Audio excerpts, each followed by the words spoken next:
ဒီကိစ္စလုံးဝမပြင်နိုင်ဘူးတကွန်မပြင်နိုင်လို့ဖြစ်ကိုမဖြစ်တာပဲဒါမြင့်လို့သူရှေ့ဆက်လို့သူ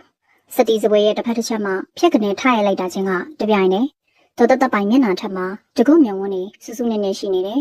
တဖြက်ဖြက်လက်နေတဲ့စိတ်ငကအယောင်ထက်ဒေါ်တပိုင်မျက်နှာကအယောင်ကပို၍လက်နေသည်နဲ့လုံးဝကြဆင်းမခံနိုင်ပါသည့်တိတ်ခါတရားများဂုံဒနာဆွေမျိုးစုဆိုတဲ့မမနာတွေအားလုံးသောတာဝန်တွေကိုဒေါ်တပိုင်မျက်နှာမှာတွေ့နေရတယ်သူလွန်စွာမုန်းတိဆက်ဆုပ်ခဲ့တဲ့ဒီမျက်နှာထားမျိုးဒီလိုဇီရိုက်ဘာသာမျိုးသူ့အပေါ်ဆက်ဆံခြင်းမျိုးအားလုံးကိုသူမုန်းတယ်ပြင်းပြင်းထန်ထန်နာကြည့်ရဲ့ဒီလိုပေါ်ကဒီလိုအပြောတွေကလွတ်မြောက်ဖို့သူအသက်နဲ့တမယစူးစမ်းရင်းနှီးခဲ့ရတာခုဒီမျက်နှာမျိုးနဲ့ဒီစကားတွေကိုလာရောက်ပြောဆိုနေသူဟာသူ့ရဲ့ကျေးဇူးရှင်မွေးတဖခင်ဆရာဦးဆက်ပိုင်ရဲ့ညီမအရင်တယောက်တာမဟုတ်ခဲ့ဘူးဆိုပါလျင်မင်းကငါ့ကိုရိုက်တက်ပစ်ချင်နေတဲ့မျက်နှာထားမျိုးနဲ့ကြည့်ရလားတကွန်ဆော့ဆော့ကအန်ဒီပြောခဲ့တဲ့စကားကိုပြန်ရောက်သိမ့်ပေးပါဘာပြောရဲကွာဒေါ်တပိုင်စပွဲဘော်ကသူ့ပစံအိတ်ကိုကောက်ယူ၍လက်နှစ်ဖက်ကိုဖွက်ဖွာလေးပိုက်လိုက်တယ်ဆုံးဖြတ်ပြီးတော့အနိုင်ရပြီးတော့မျက်နှာမျိုးနဲ့နှက်ခမ်းတို့ကပြုံးရောင်တန်းနေတယ်ဒီအိမ်ကြီးဟာပိုင်ကီဟာရဲ့အဆက်အနွယ်တယောက်ဖြစ်တဲ့ငါ့ကိုဦးဆက်ပိုင်ရဲ့အိမ်ဒေါ်တပိုင်စကားရက်၍တကုံကိုဆွေကင်းနေဝေးကြည့်မျက်ဝန်းမှာအထင်သေးခြင်းတို့ကအပြည့်ငါတို့မျိုးရုပ်ကုန်တိတ်ခေါမထက်တော့တိတ်ဆုံးသွားတဲ့တက်လျားဆိုတာကမင်းညမဖြစ်နေပေမဲ့တူလာခဲ့တဲ့ဘဝကိုမင်းပြန်စဉ်းစားရမယ်ဒီလောက်လှဒီလောက်စမ်းပွင့်ပြီးယောက်ျားတကာရဲ့အန်ဒီတက်တော်တော့ငါလည်းပြောရတာပါစက်ထဲခိုးလို့ခလို့ပါပဲဒီတော့မင်းနဲ့တို့ရဲ့ပတ်ဝန်းကျင်မှာတည်နေတဲ့မင်းညမရဲ့ဇာပနာကိုဒီအိမ်ဒီခြံဝင်းထဲမှာခေါ်ယူကျင်းပဖို့အစီအစဉ်ကိုမင်းဖြတ်ပြရမယ်တကုံးမျက်နှာအဝတ်စနေလို့တွတ်ရဲနေတယ်မေကျော်ကြီးတွေထောင်ချနေရကအထင်သာသူ့အချစ်ဟာဆုံးတော့ညီမလေးတလောကလုံးမှာမင်းမွေးပေးခဲ့တဲ့ဒီညီမလေးတယောက်တည်းမထင်မှတ်ပဲလောကအလေးမှာမောင်နှမနှစ်ယောက်တည်းကြံခဲ့ရမှာကံကြမ္မာကသူတို့မောင်နှမကိုရရဆက်ဆက်ပဲထက်ခွဲခဲ့ပြန်တယ်ညီမလေးက9နှစ်သမီးတကုံက12နှစ်သားညီမလေးပဲရောက်တော့မှမသိတယ်လို့ဦးဆက်ပိုင်လက်ထဲသူရောက်ခဲ့ရတာလေ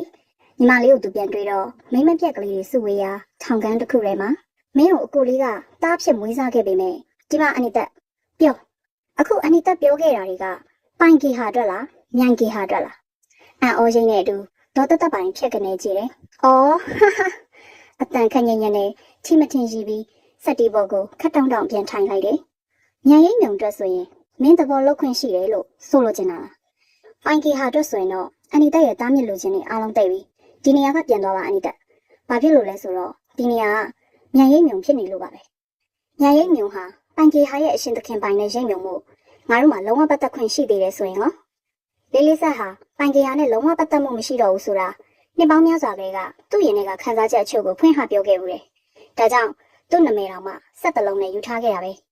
ဲဒါကဒုမိသားစုကိစ္စမင်းဘာမှဝင်စွတ်ဖက်ခွင့်မရှိဘူးအခုကျွန်တော်ကိုရေးကိုတာကိစ္စကိုလည်းအန်ဒီကိုဝင်မစွတ်ဖက်ပါနဲ့ဟဲ့မစွတ်ဖက်လို့ဖြစ်မလားမင်းကတော့တသက်လုံးကွဲနေခဲ့တသက်လုံးပျက်စီးပြီးသားဖြစ်နေတဲ့ညီမတယောက်ကိုတရက်နှစ်ရက်ထဲပြန်တွေ့ပြီးအလောင်းဖြစ်နေမှမင်းကိုတသက်လုံးကျွေးမွေးဆောင်ရှောက်ခဲ့တဲ့ကိုကျေးဇူးရှင်ရဲ့ဂုဏ်သိက္ခာညှိုးနှံအောင်မင်းလုပ်တော့မယ်မဟုတ်လားအကိုလေးကျေးဇူးတွေမေ့ပြစ်တော့မယ်ဟုတ်လားဒီမှာတကွန်မင်းပြောတယ်လို့ပေါ့လေဒီနေရာဟာမြိုင်မြုံဖြစ်နေတဲ့အတွက်မင်းဆန္ဒကိုမင်းရအောင်စီစဉ်နိုင်ပါတယ်ဒီနေ့ဆိုတဲ့အချိန်ဟာမင်းရဲ့အကိုလေးပေါ်ထားတဲ့မေတ္တာနဲ့တစ္ဆာတရားကိုပြပြမြင်ဖော်ထုတ်ရမယ့်နေ့ပဲလို့ဒုဆောင်ကြည့်ပဲထားရက်လိုက်ပြီးမှကြံခဲ့တဲ့လက်ကင်မွားကိုပြန်ကောက်ယူတယ်ပြီးတော့တင်းမာခက်ထန်စွာရက်နေစေဖြစ်တဲ့သူကိုလက်တောက်တော့မျက်ဝန်းနေနဲ့စူးနေစွာတစ်ချက်ကြည့်ပြီးခြာကနေလဲထပ်သွားတော့တယ်ဒေါ်တပိုင်ရဲ့မျက်ဝန်းထဲမှာစိုးလက်လက်မျက်ရည်စများကိုသူအသေးချမြင်လိုက်တယ်အရှုံးပေးခြင်းဆိုတဲ့မျက်ရည်များမဟုတ်နိုင်ခံရခက်လွန်စွာအထင်သေးမုန်းတီးခြင်းများစွာနဲ့ပြီးတော့သက်ဆိုင်တယ်လို့ယူဆရပါရဲ့နဲ့အရှုံးပေးရပြီကောဆိုတဲ့ယူကျုံမရမာနများစွာနဲ့ယူစိမ့်လာတဲ့မျက်ရည်များမှတပါတခြားမရှိနိုင်ပါချင်း secret တို့ဟာဘယ်ချိန်ကလေးကလောင်မြိုက်ကုန်ခန်းလေသည်မသိပူနေနေအငွေ့မှသည်ပူချစ်ဖြစ်လာမှသူကြည့်ဖြစ်တော့တယ် secret ကအစီခံထိကိုတိုးလာနေပြီလက်ညှိုးနဲ့လက်မလေးအနှဲငယ်ညွတ်ပြီးစက်ကနေတောက်ထုတ်ပစ်လိုက်တယ်ညကင်းစိမ့်စိမ့်ကြားမှာကျသွား၍မိခိုးဖြူဖြူလေးတွေလွင့်ကနေတစ်ချက်တက်နေစဉ်သူကြောင်ရည်ရဲ့မျက်ဝန်းနေနဲ့ secret တို့လေးကျသွားရကိုလိုက်ကြည့်နေမိတယ်မိနစ်နှင်းငယ်တွင် secret စီမှာလွင့်တက်နေတဲ့မိခိုးဖြူလေးတွေခွဲပြောက်သွားလိမ့်ပြီ secret မိကောတည်သွားပြီလားသူ့ရင်ထဲမှာဝေဒနာဆိုင်ခဲများသည်ရော secret ကလေးတောက်ထုတ်ပစ်နိုင်တယ်လို့အလွယ်တကူဆွဲထုတ်ဖျောက်ဖျက်ပစ်လို့ရနိုင်မှာမလားရရင်ကောဒီခိုးပြလေးတွေလိုမိနစ်နှင်းငယ်တွင်ဒါမှမဟုတ်ကာလနှင်းငယ်တွင်ပြပြောက်သွားနိုင်မလားနှစ်ပေါင်းကြာရှည်စွာအယိုးဆွဲနေပြီဖြစ်တဲ့သူ့နှလုံးသားနုထဲမှာနာကြီးမှုတွေလူတွေကိုတကုံမုန်းတယ်လူတွေဘာကြောင့်ငွေနောက်တကောက်ကောက်ပါနေကြတယ်အဲ့ဒါကိုအမုန်းဆုံး 10 နှစ်သားလောက်ကသူ့ဘဝဟာလွန်စွာကြမ်းတမ်းလာတယ်။အခုသူ့ဘဝကကုမ္ပဏီပိုင်ရှင်လုပ်ငန်းရှင်တထေးကြီးဦးတကွန်10 နှစ်သားဘဝကတကွန်အပေါ်လူတွေချူချူဖဲ့ဖဲ့ဆုပ်ဆုပ်ပြက်ပြက်နှိမ့်ချဆက်ဆံခဲ့တာ။ချစ်တော်ညီမလေးခမပါဇက်ထဲသွင်းမဲ့ထမင်းလုပ်ပြီးပြုတ်ကျသွားရရှာအောင်နှိမ့်ဆက်ခံခဲ့ရတဲ့ဘဝအတော်အရင်ခောက်ခောက်ကြီးရဲ့နှိမ့်ချဆက်ဆံမှုကိုသူတို့မောင်နှမအလူးလေးခံခဲ့ရတာပါ။ကောင်းကောင်းကြီးမှတ်မိနေတယ်။ညီမလေးက9နှစ်သူက12နှစ်သားလေ။ဖေဖေကအရင်ဆုံးသွားပြီးမိမိပါရှေ့ဆက်နောက်ဆင်ဆုံးသွားတယ်။ဒီကောင်တို့မိသားစုဟာမြို့ကြီးကတထေးတွေလိုတိုက်ကြီးကားကြီးနဲ့မနေနိုင်ပေမဲ့ကိုရွာကိုတီတာမှာတော့တထေးစင်းရင်ဝင်နေပါ။ဖေဖေကစစ်မှုထမ်းဟောင်းတအူလက်ရှိအလုပ်ကတော့ဆက်လီကြီးနှစ်ဆင်းပိုင်ဆိုင်၍ဖေဖေကိုယ်တိုင်ဦးဆောင်ကကုန်ပစ္စည်းကိုရောင်းဝယ်လုပ်တယ်။ကန်လေးကလိုက်၍ရှာသမျှပတ်စံတွေကဖွေးကနေဝင်နေတယ်။သားနဲ့သမီးဆို3နှစ်အောင်ချစ်လိုက်ကြတာ။သူများတွေနှကမ်းမဲ့လာကြသည့်ထိတို့သားယူကြည်စမ်းနေရဲ့နှစ်ဖူးကြည်ချင်းနဲ့မျက်ခုံးကြီးတွေကနဲတာလားကွာ။တော်တော်ခန့်တဲ့ကောင်ကြီးပဲနေ။အသားကတော့ကိုနဲ့သူလိုမဲတယ်။မျက်လုံးတွေနှာတန်းတွေကမအီတူဆိုတော့အသားမဲပေမဲ့ချောမဲ့ကောင်းကွာ။အခုသားမို့အကိုကချောတယ်ထင်တာများလား။သူများကတော့မင်းငယ်လေးကချောတယ်တဲ့။သားကြီးကကလားချီတဲ့။တော်စမ်းပါကွာ။ကြည်စမ်းဒီလောက်ရှုံးလဲနေတဲ့မျက်လုံးတွေနဲ့ငါသားကြည့်ရင်ကြည့်လိုက်စမ်းပါအောင်ဖေဖေကဆိုပြောမဆုံးတကယ်လဲတကုံကဖေဖေရဲ့အသေးငါသားကတကယ်ထောထားချောချောကြီးနဲ့ဖေရအားကိုရမယ်ကောင်းကွာဆိုပြီးတဖွားဖွားပြုံးမြင်ဖြစ်တယ်တကယ်တော့ဖေဖေအားကိုအားထားရှိခဲ့တဲ့တကုံအကူကြီးကိုဖေဖေဘာမှမရခဲ့ပြီ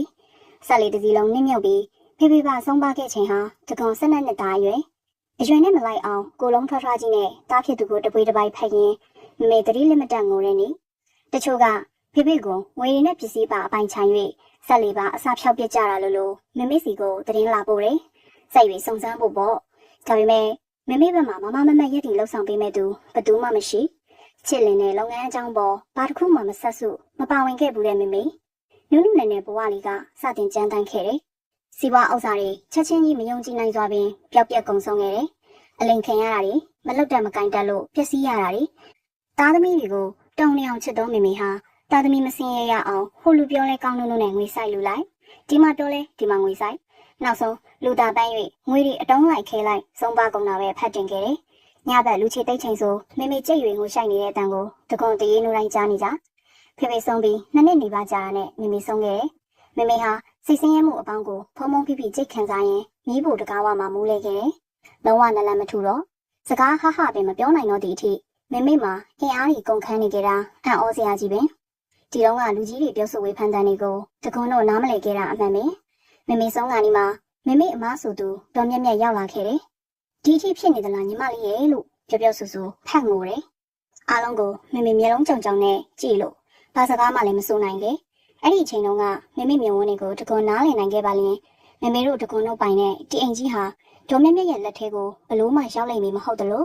တကွန်းနဲ့တက်လျားဆိုတဲ့မောင်နှမဒီလေဒေါ်မြတ်မြတ်ရဲ့အနှိမ့်ဆက်ခံအငင်းခံမြတ်ဘဝကိုရောက်မလာနိုင်ပါမေမေဟာဒေါ်မြတ်မြတ်ကိုမနှိမ့်မြုပ်လုံးစွာအစင်တစိုက်လိုက်၍အကဲခတ်နေတယ်လို့ရှိကသားနဲ့သမီးကိုတခုခုပြောလို့ဟန်နဲ့ခေါ်လို့ဟန်လေးပြတော့လူကြီးတွေကမေမေအနားမှာတကွန်းတို့ကိုထိုင်ခွင့်ပြုစုခွင့်ပေးကြတယ်မေမေဆုံးခါနေချိန်ကျမှမိတာဆင်းနဲ့ကူညီခဲ့ကြတဲ့ပတ်ဝန်းကျင်ဟာမေမေကိုဝိုင်းဝန်းလင်ညာလှည့်စားကြတဲ့လူတွေမှာဟုတ်ပါလိမ့်စားညီမလေးကလည်းဆုံးသွားပြီဆိုတော့ဒီကလေးနှစ်ယောက်ကိုကျမကပဲတာဝန်ယူဆောင်ရှောက်ရတော့မှာပေါ့ကောင်းစဉ်ကြီးကြီးတက်ပြီးဒေါ်မြတ်မြတ်ကတအိမ်လုံးကိုဝါမျိုးလိုက်ပါလေတော့တယ်။နောက်ဘလောက်မှမကြလိုက်ပြစ်ထားခဲ့ရတဲ့သူ့ရဲ့လုပ်ငန်းတွေကိုစိတ်မချလို့အကြောင်းပြပြီးလက်ရှိတကွန်တို့ပိုင်တဲ့အိမ်နဲ့အတွင်းဖြစ်စီအတူထွားအားလုံးကိုရောင်းချပစ်ခဲ့ပြီးတကွန်တို့လုံးဝမရောက်ဘူးမသိဘူးတဲ့အရက်တစ်ကိုခေါ်ခဲ့ပါတော့တယ်။ကျန်းတန်းကြောက်မက်ဖွယ်ဘဝဆိုးကြီးကိုစတင်ဝင်ခဲ့ရပါပြီ။တက်လျာလေးကိုအပြစ်အမျိုးမျိုးရှာပြီးကန်ကြောက်ရိုင်းနေတယ်။အရွယ်လေးရှိနေပြီဖြစ်တဲ့တကွန်ကိုကြတော့ထင်တယ်လို့မလုပ်ရဲ့။တကွန်ကွယ်ရကြမှာတက်လျာကိုတွေးထွက်အောင်ရိုက်တဲ့သူတကွန်နဲ့ခွန်ကြီးခွန်ငယ်ဖြစ်ပြီလားဆိုရင်အမလီအရက်တို့ရဲ့မအေးသေးလို့ကိုတူကိုသားလေးတွေကိုတနာပြီးခေါ်ပြီးကျွေးမွေးထားတာခမကြီးကျုပ်ကြီးနဲ့ခံကိုက်နေတာကိုကြားလို့မှကောင်းရသေးရဲ့လားလူကြားမကောင်းပြောငိုတတ်တဲ့ဒေါ်မြက်မြက်နာမည်ကမြက်ဆိုပေမဲ့လူကတော့အဝီစီးတီစောင်းနဲ့အောင်ရုပ်ကန်းလာတယ်လို့တကွန်မြင်တယ်တကွန်တို့ဘဝအကြောင်းဘာမှမသိကြပဲဒေါ်မြက်မြက်ရဲ့အပြောနဲ့သာကြားသိရတဲ့ပတ်ဝန်းကျင်အစ်စ်ကဖြင့်တကွန်ကိုရိုင်းဆိုင်စော်ကားတတ်တဲ့လူဆိုးလူချမ်းလေးဖြစ်နှာခေါင်းရှုံကြတယ်အစားမလာတဲ့ညီမလေးတမင်ချန်ခိုးစားတဲ့နေ့မှာပြဿနာစခဲ့ရတယ်။ညီမလေးနဲ့သူစာလုံး၍ကိုယ့်ဘာသာမီးပူတဲ့ဝင်ကတမင်ခူးစားနေကြတဲ့နေ့လယ်2 နာရီခန့်ဖြစ်မယ်။ခြေထောက်နဲ့နောက်ကျောကိုခက်ဆောင်ကန်ပစ်လိုက်မှုကြောင့်တက်လျာလက်ထဲမှတမင်လောက်ကလေးဖွာကနေလွင့်စင်ပြုတ်ကြလေးရဲ့ တမင်ပကံပေါ်မှောက်ရက်လေးကျသွားရှာတယ်။ညမအဖြစ်ကိုမျက်ဝါးထင်ထင်မြင်လိုက်ရတဲ့တကွန်းတကူလုံးဆက်ဆက်တုံသွားတယ်။ရှင်တွေကဒေါသတွေကမိရှုမိပန်းနေလို့ငယ်ထိတ်ထိကိုတက်ဆောင်ကုန်တယ်။ခမကြီးစုံးမကြီးတရေမကြီးအမလီသေးပါပြီ။လက်ထဲမှာစားနေတဲ့တမင်ပကံလွင့်ကနေမြောက်တက်သွားကဒေါ်မြင့်မြင့်ရဲ့နှစ်ဖူးဆောင်မှာတုတ်ကနေပြင်းထန်စွာထိပြီးကျမ်းမြေမော်ကိုကြာကခွက်ကနေကွဲကြည့်သွားရတော့တယ်။အားလုံးရုပ်ရုပ်တဲတဲဖြစ်ကုန်တယ်။ဒေါသကြောင့်တတိလေးနှစ်ဘူးတလူဖြစ်သွားခဲ့တဲ့တကွန်းအတီတွေပြန်ဝင်လာတော့ဒေါ်မြင့်မြတ်ကသူ့ရဲ့လက်ထဲမှာသွေးလိမ့်လိမ့်နှက်ခမ်းမှာသွေးစားတွေယူစည်းလျက်ငိုယိုနေတဲ့ညီမလေးများပြားလုံးသောလူတွေနဲ့သူ့မျက်နှာပေါ်ကျလာတဲ့ရိုင်းနှက်ချက်များလူရန်ကားလေးတိရစ္ဆာန်ကောင်လေးခွေးလိုရိုင်းနှက်ကောင်အားလုံးရဲ့ဆဲဆူသမျှ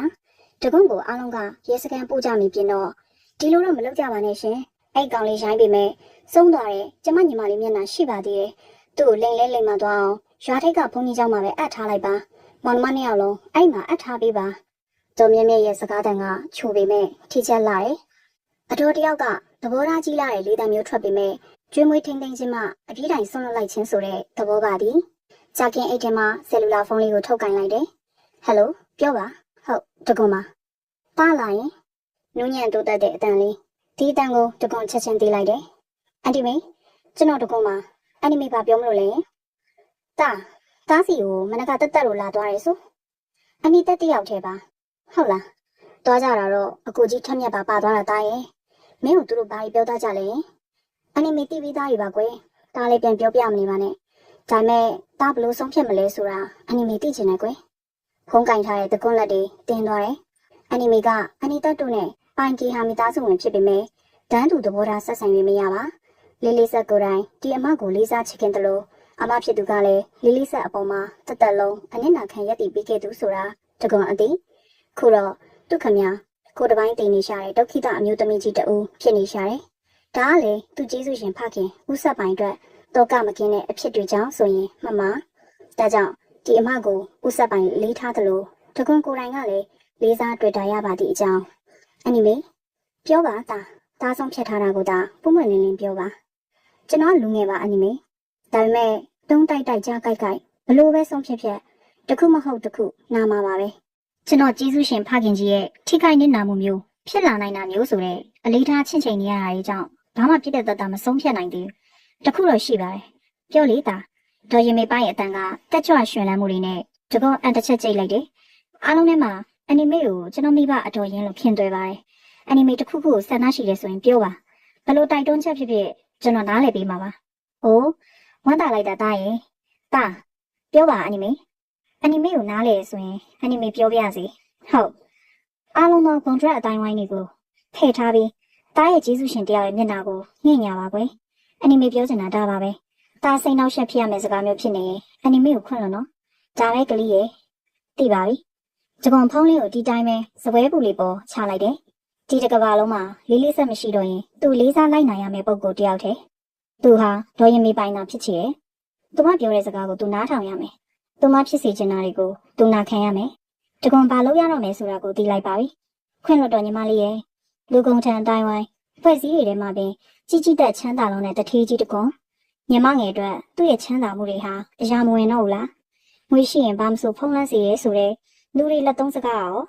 တက်လျာရဲ့ညှဉ်းနှွမ်းမှုတွေကိုခုတော့ဘာနဲ့မှဖုံးရမရနိုင်တော့ပြီမောင်နှမနှစ်ယောက်ရဲ့စိုးဝါးလာတဲ့ကံကြမ္မာကအကူနဲ့နှမကိုမှရရဆက်ဆက်တွေ့ပြီးခဲ့ပုံဟာနောက်ထပ်မျက်နှာချင်းမဆိုင်ရဲတော့ပဲလာပါလိုက်ခဲ့စမ်းပါမင်းညစ်နေတာတက်သွားစီရမယ်သူမအောင်မြင်မှုတွေစတိုက်ရလာခဲ့ရတဲ့မြမျိုးနွယ်စုတို့ရဲ့တိုက်ခိုက်မှုတွေကြားမှာလွန်စွာဆင်ញင်ခဲ့ရတယ်လေးလေးဆက်သေးဆုံးခဲ့ပြီးမှပိုင်ဆိုင်လိုသူတွေတက်ဆိုင်ကြောင်တက်တေပြလိုသူတွေများလိုက်ကြတဲ့ဆွေမျိုးစုတွေတကွန်ဟာလေးလေးဆက်ရဲ့တွေ့ဝေစရာမလိုဘူးဆိုတဲ့မှားကြားချက်တစ်ခုနဲ့နောက်မတွန့်စတန်းရင်ဆိုင်ခဲ့ရတယ်ပိုင်ကီယာနဲ့ပတ်သက်ပြီးမင်းငါကြောင့်ဘာမှတွေ့ဝေစရာမလိုငါတော့မတွေ့ဝေခဲ့ဘူးတကယ်လို့ငါမရှိတဲ့နောက်ပိုင်းနင်းဆုံးဖြတ်ရဲရမယ်တဲ့ဒီစကားတစ်ခုနဲ့ပဲတကွန်ဟာသူတို့အပေါ်မှာကျေးဇူးတန်းတဲ့လူရိုင်းကလေးတဲ့ဥစ္စာပိုင်မရှိလို့အခန့်နေဆိုတဲ့အပြောမျိုးကမရှာထိရက်ဖွယ်မရှိအောင်လှရလွန်နဲ့ကိုညီမလေးဖြစ်စုကိုတကွန်ရင်နာမစုံအကိုဖြစ်သူနောက်လိုက်တော့မယ်ဆိုလို့သူဝမ်းသာလိုက်တာများစာဖွဲ့လို့ရမတဲ့လားလေဒါပေမဲ့စိတ်ကူးလေးတောင်ရေရှည်မကြခဲ့တက်လျာသူမအခန်းလေးထဲမှာပင်တိတ်ဆိတ်စွာဆုံးပါသွားလေခဲ့လောက်ရတဲ့ညီမလေးရဲ့တကောင်မချစ်တင်ခဲ့ရရင်အားလုံးရှိမှမျက်ရည်ပေါက်ပေါက်ကြခဲ့တယ်။သူတို့မောင်နှမနှစ်ယောက်အကြောင်းကိုပ ပတ်ဝန်းကျင်အားလုံးမောင်းခတ်တယ်လို့သတင်းကပြန့်သွားတယ်။ဒါမဲ့တကွန့်ထံဘလို့လူမျိုးကမှမေးမြန်းဆက်ဆူတာမျိုးမပြု။လုံးစွာရင်းနှီးခင်မင်လုံးနဲ့မိတ်ဆွေအချို့ကနားလေကြောင်းအားပေးစကားတွေပြောလာတယ်။ရိုင်းနေပဲဆူဆူတကွန့်ကောင်းမမာနဲ့ရှိမောနေတယ်။ဂယုမဆိုင်ချင်တာအဲ့ဒါပေါ့။လူတွေကောင်းတဲ့ဆိုမျက်ွယ်ပြုတ်နေတတ်ပေမဲ့မကောင်းတဲ့များဆိုလက်တို့ချီတို့အာဘတရားပြောတတ်လာတယ်။ဘာပြောမလဲပြောကြပါလိ။တကွန့်ဆိုတဲ့ကောင်ကပတ်ဝန်းကျင်ကိုမျက်လုံးတစ်ချက်ဝေးကြည့်မဲ့ကောင်မျိုးမလို့လား။အားပေးရတယ်မလိုပါဘူးဆိုတဲ့အကြောင်းချက်ဖွင့်ဖွင့်ပဲညင်းပယ်ခဲ့တယ်။တကွန်တို့ကဆွေတက်မျိုးတန်တွေကပါအစတည်းကမျိုးရိုးမတန်တာမျိုးလည်းမဟုတ်။ကံကြမ္မာရဲ့လက်တီချက်ကြောင့်လဲရကွဲရတာကိုပဲအတိ။ဒါကိုဘလို့လူမျိုးကမှလိုက်လံရှင်းပြအတနာခံနေဖို့မလို့ဘေးတနာတာလည်းတကွန်မကြိုက်။အဲ့ဒီစိတ်ကရှင်ထဲမှာဟိုးငယ်ငယ်ကလေးကပဲခုတော့မုံမာသည့်လူတွေဘသူကပြောမလဲဆိုပြီးကိုရိုင်းအရွေးတိုက်ခဲ့တဲ့ပတ်ဝန်းကျင်လေကိုလူလက်ခွင်ခန်းစားခွင့်တွေအားလုံးကိုပိတ်ပင်ခဲ့ပြီးပတ်ဝန်းကျင်ကိုဂယုမဆိုင်လို့သူတစုနဲ့ရှင်ပြိုင်ရင်ဆိုင်နိုင်စွမ်းရှိတော့လေမရှင်ပြိုင်နိုင်တော့သည့်သွားလေသူတယောက်ပေါ်ထိုးလာမယ့်လက်ညှိုးတွေကိုတကွန်ရင်ဆိုင်ရမယ်ဒီအတွက်ကိုလုံးရမယ့်အလုပ်ကပါလေသွားလေသူကျေးဇူးရှင်ကြီးအတွက်တကွန်မာနာတွေခံစားချက်တွေအားလုံးကိုပေးဆက်ရပါတော့မယ်။အော်ဧည့်သည်ဆိုလို့ဒါပဲပြောပြီးနှက်ခမ်းမှာအပြုံးကိုရမချက်ချင်းသိမ့်နေခရီးရောက်မဆိုင်ဧည့်ခမ်းမှာဒီမျက်နှာကြီးမြင်ရတဲ့ကပြဿနာတစ်ခုခုတော့စနေပြီဆိုတာသိပြီးသားရမအပြင်ကပြန်ရောက်တာအမြဲတည်းချိန်မဲလားရမမျက်ခုံထူးထူးပြားပြားလေးတွေမြင့်တက်သွားတယ်။ဘာဖြစ်လို့လဲတော်မိမိတကယ်တအံ့တော်မိဟန်နဲ့ညဝန်းတွေကလက်နေတယ်။၈နာရီကျော်ပြီပဲဟာဟုတ်လားရမကခပ်ဖွားဖွားလေးရှိရဲ့ဒုစင်နာရီကြာနေတဲ့စပင်ကိုခါးနားမှာဆွဲယူကဆိုဖာပေါ်ကိုထိုင်ချလိုက်တယ်။တိုက်ကြီးကကြီးကြီးမားမားခန့်ခန့်ထဲထဲတိုက်ထဲမှာကျတော့ဘာမှလှပပမရှိဝင်လာကစားကဒေါ်မိမိတွင်နှာခေါင်းရှုံမိတယ်။မဲမင်းကြီးမကြီးလိုက်တဲ့မာနဖေးကပြုတ်ပြင်ပေးမယ်ဆင်မြန်းပေးမယ်ဆိုတာပင်လက်မခံသူ့မေပေးခဲ့တဲ့တိုက်ကိုဒီတိုင်းမနေမယ်တဲ့ကြည်စမ်းအပြင်ကကြည့်တော့လှလိုက်တဲ့တိုက်ကြီးအထဲမှာကဟောင်းလောင်းကျမဒီနေ့ဒီချိန်ပြန်တာအစောဆုံးပဲအိုးအံ့ဩသွားလားတောင်းမဟုတ်ဒေါ်မိမိတခုခုပြောချင်တာလားမပြောလို့ပါဘူးအေးမပြောလို့ပါဘူးပြောတော့လေကျမဘဝနဲ့ကျမလမ်းမှာပဲဒေါ်မိမိကိုဘဝကိုဝမ်းစာကိုဘာသာကြောင်းမိနေရတဲ့ကျမလိုမိန်းကလေးတယောက်တည်းအိမ်ရထွက်ချိန်ဟာအမြဲစောနေနိုင်ပေမဲ့ပြန်ချိန်ဟာနောက်ကျရင်နောက်ကျမှာပေါ့ခိုးကမိန်းကလေးဒါဒေရီတို့ပူရမယ်အလုပ်ပါဒေရီကမပူပင်တယ်လို့ကျမလည်းကိုယုံနေအခုအလုပ်ပြုတ်သွားပြီဆိုတော့မင်းဘာတွေလုပ်နေလဲကျေးဇူးပြုပြီးရှင့်မိကုန်းတွေကိုပြန်ရုပ်သိမ်းပေးပါကျမရမညီကမမီကိုရှင့်နေတော်ရီနဲ့မရိုင်းပါနဲ့အေးခက်ရိုင်းနေရလို့ပဲမှတ်လို့ရတယ်လိုင်းကိစ္စကိုပြောတစ်ချိန်လုံးညင်နေတဲ့ဒေါ်မိမိတွင်ရဲ့သူတရားသမီးငယ်လီလီတွင်ခက်ဆွာခက်ထက်ကလေးပေမဲ့ရမကိုဆိုဖြုံမိသားမှုတခုံးကနှခုံးဆက်မပြောရဲ့အစကလေးကဟော်ရီနေအောင်ချိန်မချချင်တာထင်တဲ့အတိုင်းပဲစော်ကားခံရတာပဲနေစမ်းမအောင်တော်မိမိရှင်တို့ကျမဖိတ်ကြားသမှုပြုထားမိပါသလားမဖိတ်ဘူးမဖိတ်ဘူးဒါပေမဲ့ညီဖေကမဖြစ်မနေခိုင်းလို့အော်ဒေရီကခိုင်းလို့ရှင်ကလာရတာကိုနားရှိလို့လားကြားရတယ်ယုံတော့မယုံချင်တကယ်ပြောပါအောင်ဘာကိစ္စများလဲကိုမွေးတဖခင်ကိုခွေးချီနိုင်တယ်လို့နိုင်စင်နိုင်နေရကိုမမြင်ချင်မတွေ့ချင်လို့ခုလိုတွေဖြစ်လာခဲ့ရတာမလားဒါအောင်များဒေရီကခိုင်းလို့လာရပါတယ်လို့ပခုံးလွယ်ပြီးပြောနေသေးတယ်ဘာမဆိုဒေရီရဲ့ဘယ်ကိစ္စမဆိုရှင်ဒရိုက်တာဆိုတာကျမကမသိရတူလားအခုငါပြောမယ့်စကားကိုတိတိကျကျနားထောင်ပါအားလုံးကညီးဖေရဲ့ညွှန်ကြားချက်တွေပဲဆိုတာကိုလည်းနှလုံးသွင်းတာဟော်ရီတိုက်ကြီးမှာညီးတယောက်တည်းနေရတဲ့ဆိုင်အဖို့ရှိတော့ပိုကောင်းတယ်လေဒါကြောင့်ဒီတိုက်ကြီးမှာလီလီတွင်နဲ့မမတွင်တို့ညီမကိုလာထားမယ်သူတို့ဝေယဝဆလုပ်ဖို့မတ်ဖို့ကိုထည့်ပေးလိုက်မယ်ပြီးတော့စကားကိုရဲ၍ဒေါ်မိမိတွင်ကရမကိုအကဲခတ်တယ်ရမမျက်ခုံးလေးတွန့်နေလေရဲ့မျက်ဝန်းနက်ကလေးတွေကစပွဲစုံမှာစူးဆိုင်ရဲ့ဒေါ်မိမိတွင်ကျေနပ်သွားတယ်ခြံကြီးကတိတ်ကျင်းလို့တဲ့အတွက်တောင်မချမ်းတစ်ဝက်ကိုအဆောင်တစ်ခုထုတ်မယ်နှစ်ထပ်ဆောင်ဆောက်ပြီးစဘောများများလက်ကများများပေးနိုင်မဲ့သူအငားထားမယ်သမီးရည်နဲ့ညီရဲ့အိစိတ်အားလုံးလည်းပြီးသွားတာပေါ့ပြီးတော့ဒီတိုက်မှာလည်းအဆောင်ရောင်ပစ္စည်းအားလုံးဖြစ်ထည့်သွားမှဖြစ်မယ်လူဆိုတာအပြင်ထွက်ရင်အဝတ်စားနဲ့ချောက်အိမ်ကိုလာရင်အိမ်နဲ့ချောက်တဲ့လူနဲ့လူပတ်ဝန်းကျင်မှာလူဝင်စားအောင်တော့နေဖို့တော့လိုတယ်လေရမပြီးတော့ပိုင်ကီဟာရဲ့ဂုံတိတ်ခါရှိသေးတယ်ရှင်တို့လိုင်းကိစ္စတားလားရမမျက်နှာထားကြောင့်ဒီမီးကုန်းကိုခေါင်းမညစ်ရဲခေါင်းမခါရဲနဲ့ဒေါ်မိမိတွင်ရုပ်တရက်ကြောင်အားကြီးဖြစ်သွားတယ်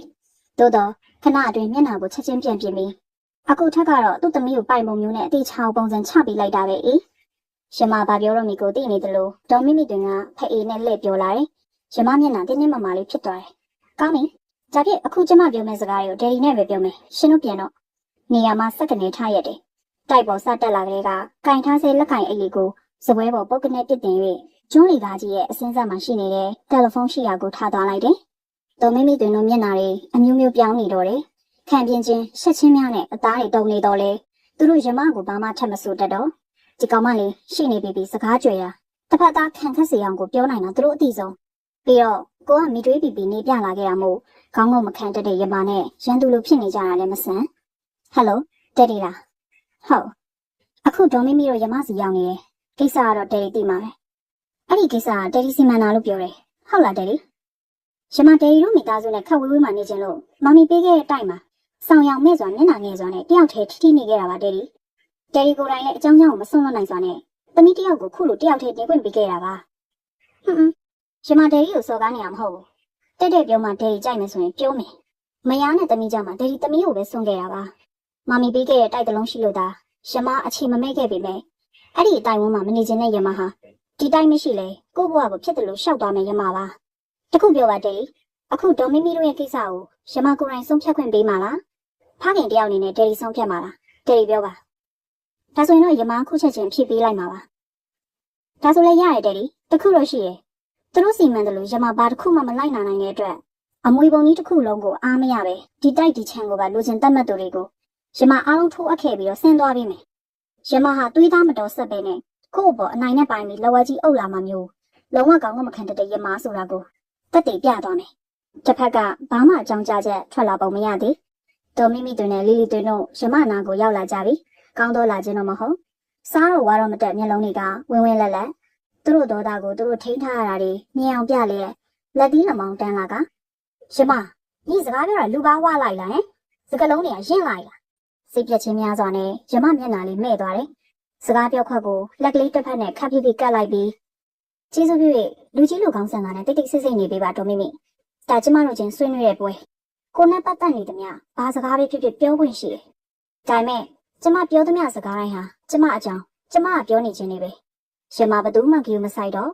စကားပြောခွက်ကလက်ကိုပြန်ခွာလိုက်တယ်ဖြေပေးပါတဲ့ရှင်မစောင့်နေပါတယ်ကောင်းပါပြီအဖြေတစ်ခုတော့ချက်ချင်းမပေးနိုင်တဲ့ပုံစံတစ်ပုဒ်လို့ရှင်မမိကုန်းကဒဲရီအတွက်အခက်အခဲတစ်ခုဖြစ်သွားတာမို့ရှင်မတောင်းပန်ပါတယ်ဒဲရီဖြေနိုင်တဲ့နေ့ကိုဖုန်းဆက်ပါကိုယ်စလဲမလွတ်ပါနဲ့ရှင်မဟာဒဲရီတယောက်တည်းအာနာကိုတော့မလွဲမသွေခေါင်းညိတ်ပေးရတော့မယ်ဆိုတာယုံကြည်ချက်ပြည့်နဲ့စောင့်နေကြတဲ့သူတွေကြားကိုဒဲရီမျက်နှာမငယ်ရအောင်ရှင်မကြိုးစားပါမယ်ဖုန်းကိုဖွားဖွားလေးပြန်ချလိုက်တယ်ဒေါ်မိမိတွင်တို့ဘက်ကိုပြန်လှည့်လိုက်တယ်ကြီးကြီးဆင့်အေးအတွင်ဘက်မှာခပ်ဖိုက်ဖိုက်မျိုးသမီးကြီးထွက်လာတယ်ကျမပြောနေတာကြီးတော့ရှင်တို့ကြားပါရဲ့နော်ဒဲရီဘာကြီးပြောလဲသိချင်တော့ပြန်ပြီးပေါ့ဘာကြီးထက်ညွန်ကြားမယ်ဆိုတာကိုလည်းသင်ပေးလိုက်ပါအောင်ညီးစကားတွေကညီးဖေတယောက်လုံးဘယ်ဘွားရောက်သွားတယ်လဲဆိုတာသိရလားဟင်ကျမအဖေဟာထာဝရကျမအဖေပါပဲဒါနဲ့ရှင့်လက်ထဲမှာရှိနေသမျှကျမအဖေကိုကျမဘယ်တော့မှမပိုင်ဆိုးနိုင်ဘူးလေပိုင်ဆိုးခြင်းညီရအောင်ပြန်ခေါ်ပါလားဒီမိန်းမနဲ့ကြွာလိုက်ပါလို့ရအောင်ပြောပါလားအေးတမ်းမတ်နေအောင်ထောင်ထားတဲ့လက်မကိုသူမရင်ပတ်စီထိုးညွန်လေးရဲ့အပိုင်ကြီးပြောချနေတဲ့ဒေါ်မိမိတွင်ကိုရမနှာခေါင်းလေးမတိမတာရှုံလျက်အထင်မြင်သေးစွာကြည့်မိတယ်ရှင့်ရဲ့1500ကိလေသာမင်းနဲ့ဒယ်ရီကိုမလှုပ်နိုင်အောင်မြစ်သွင်းတုပ်ဆိုင်ပြီးမှသားသမီးဖြစ်တဲ့ကျမဘလို့အနိုင်တိုက်ယူနိုင်ပါမလဲရှင်ကျမကလည်းစစ်ခင်းပြီးစစ်တလင်းကဖမ်းရတဲ့တုံပန်းမျိုးကိုမလို့ချင်ပါဘူးစိတ်ချတနေ့မြစ်တာမှန်တဲ့သူကအနိုင်ရမှာပါကြီးကြီးစင်သူတို့ပြန်ရင်တကားကိုအသိပိတ်ပြနောက်ထပ်ပဲဧည့်သည်မှထပြီးတော့အခမ်းမနေနိုင်ဘူးကြီးကြီးစင်လည်းနားတော့အေးနေနဲ့အောင်နေရမှာညီလမ်းပေါ်မှာအိတ်လမ်းဘေးရိုးစင်ရောက်အောင်ကိုငါလုပ်ပြမယ်ဒေါ်မိမိတွင်ရဲ့ရှင်ထဲမှာခြေလောင်စွာမြည်ဟီးလေရဲ့အင်းလျားရေပြင်ကနှစ်ဖူးဆန်စားလေးတွေကိုဝိဝဲသွားအောင်စော့ကစားသွားနိုင်ပေမယ့်တခုတည်းသောအကြောင်းအရာပေါ်နင့်သေးစွာခန်းစားမျိုးတိတ်နေရတဲ့ရမခန်းစားချက်တွေကိုဘယ်ရာစီတို့မှဥတီလှည့်စားပြီးဖို့ရမစွမ်းတာနိုင်ရမရဲ့နင့်မျက်နှာကြီးကိုမော့ဆန်းမအောင်ဟမ်ငါအရန်ငိုချင်နေတဲ့မိရရဲ့ဖျားခင်နင့်ပါဇက်ကအရန်ငိုချင်တယ်လို့ပြောတာငါဖြစ်ပထမဆုံးကြားရတာပါလားဟုတ်ရဲ့လားဟဲ့ရမမျက်နှာလေးမော့လာလေးရဲ့အန်ကျိတ်နေရသည်မယ်ရီတယောက်မျက်ရည်ရောင်လန့်နေတဲ့ရမမျက်နှာလေးကိုအငေးသားကြည့်နေမိရဲ့ဒီမိန်းကလေးကဘယ်တော့မှတော်ရုံနဲ့မျက်ရည်ဝဲတက်ဖို့လို့လေအထူးသဖြင့်အဲ့ဒီဒေါ်မိမိတွင်တို့အတိုင်းဝိုင်းနဲ့ပုံမမှန်ကြီးခဲ့တဲ့ရမပဲအနိုင်ယူလို့တဲ့ရမပဲတကယ်ဆိုသူတို့ကငါရှုံးနေရတာမေရီရဲ့နေတွေးကြည့်စမ်းမအောင်ရမမယ်ရီလက်ဖွားလေးကိုခဏနာဆုံးငိမ့်၍လှုပ်ပြတယ်သူတို့တွေအိမ်ပေါ်ရောက်လာကြတယ်ဒီမေကိုလုံးဝကြည့်မဆိုင်တဲ့အပြင်ဒုက္ခိတမကြီးလို့ဖြစ်တယ်လို့ထားပြီးပြုစုရတာတွေစောင့်ရှောက်ရတာတွေပေါ်လွင်အောင်ပြောတယ်ခုချိန်ထိဒီမေပေါ်ကောင်းကောင်းကြွေးကောင်းကောင်းပြုစုပေးနေအောင်ဘာဖြစ်လို့လဲသိလားနင့်အန်တီမေရဲ့ဝေစုကိုလိုချင်လို့နေမှာပေါ့ဟုတ်တယ် အိမ်မှာခုလက်ရှိလူသုံးပစ္စည်းရှိတယ်သူတို့အဆွဲပွားတွေနဲ့တယောက်တစ်ပေါက်နဲ့ဥစ္စာယူနေကြတာသူတို့ကိုယ်တိုင်လည်းဥစ္စာယူတွေဖြစ်နေတာပဲဒယ်ရီရောဘာထူးလို့လ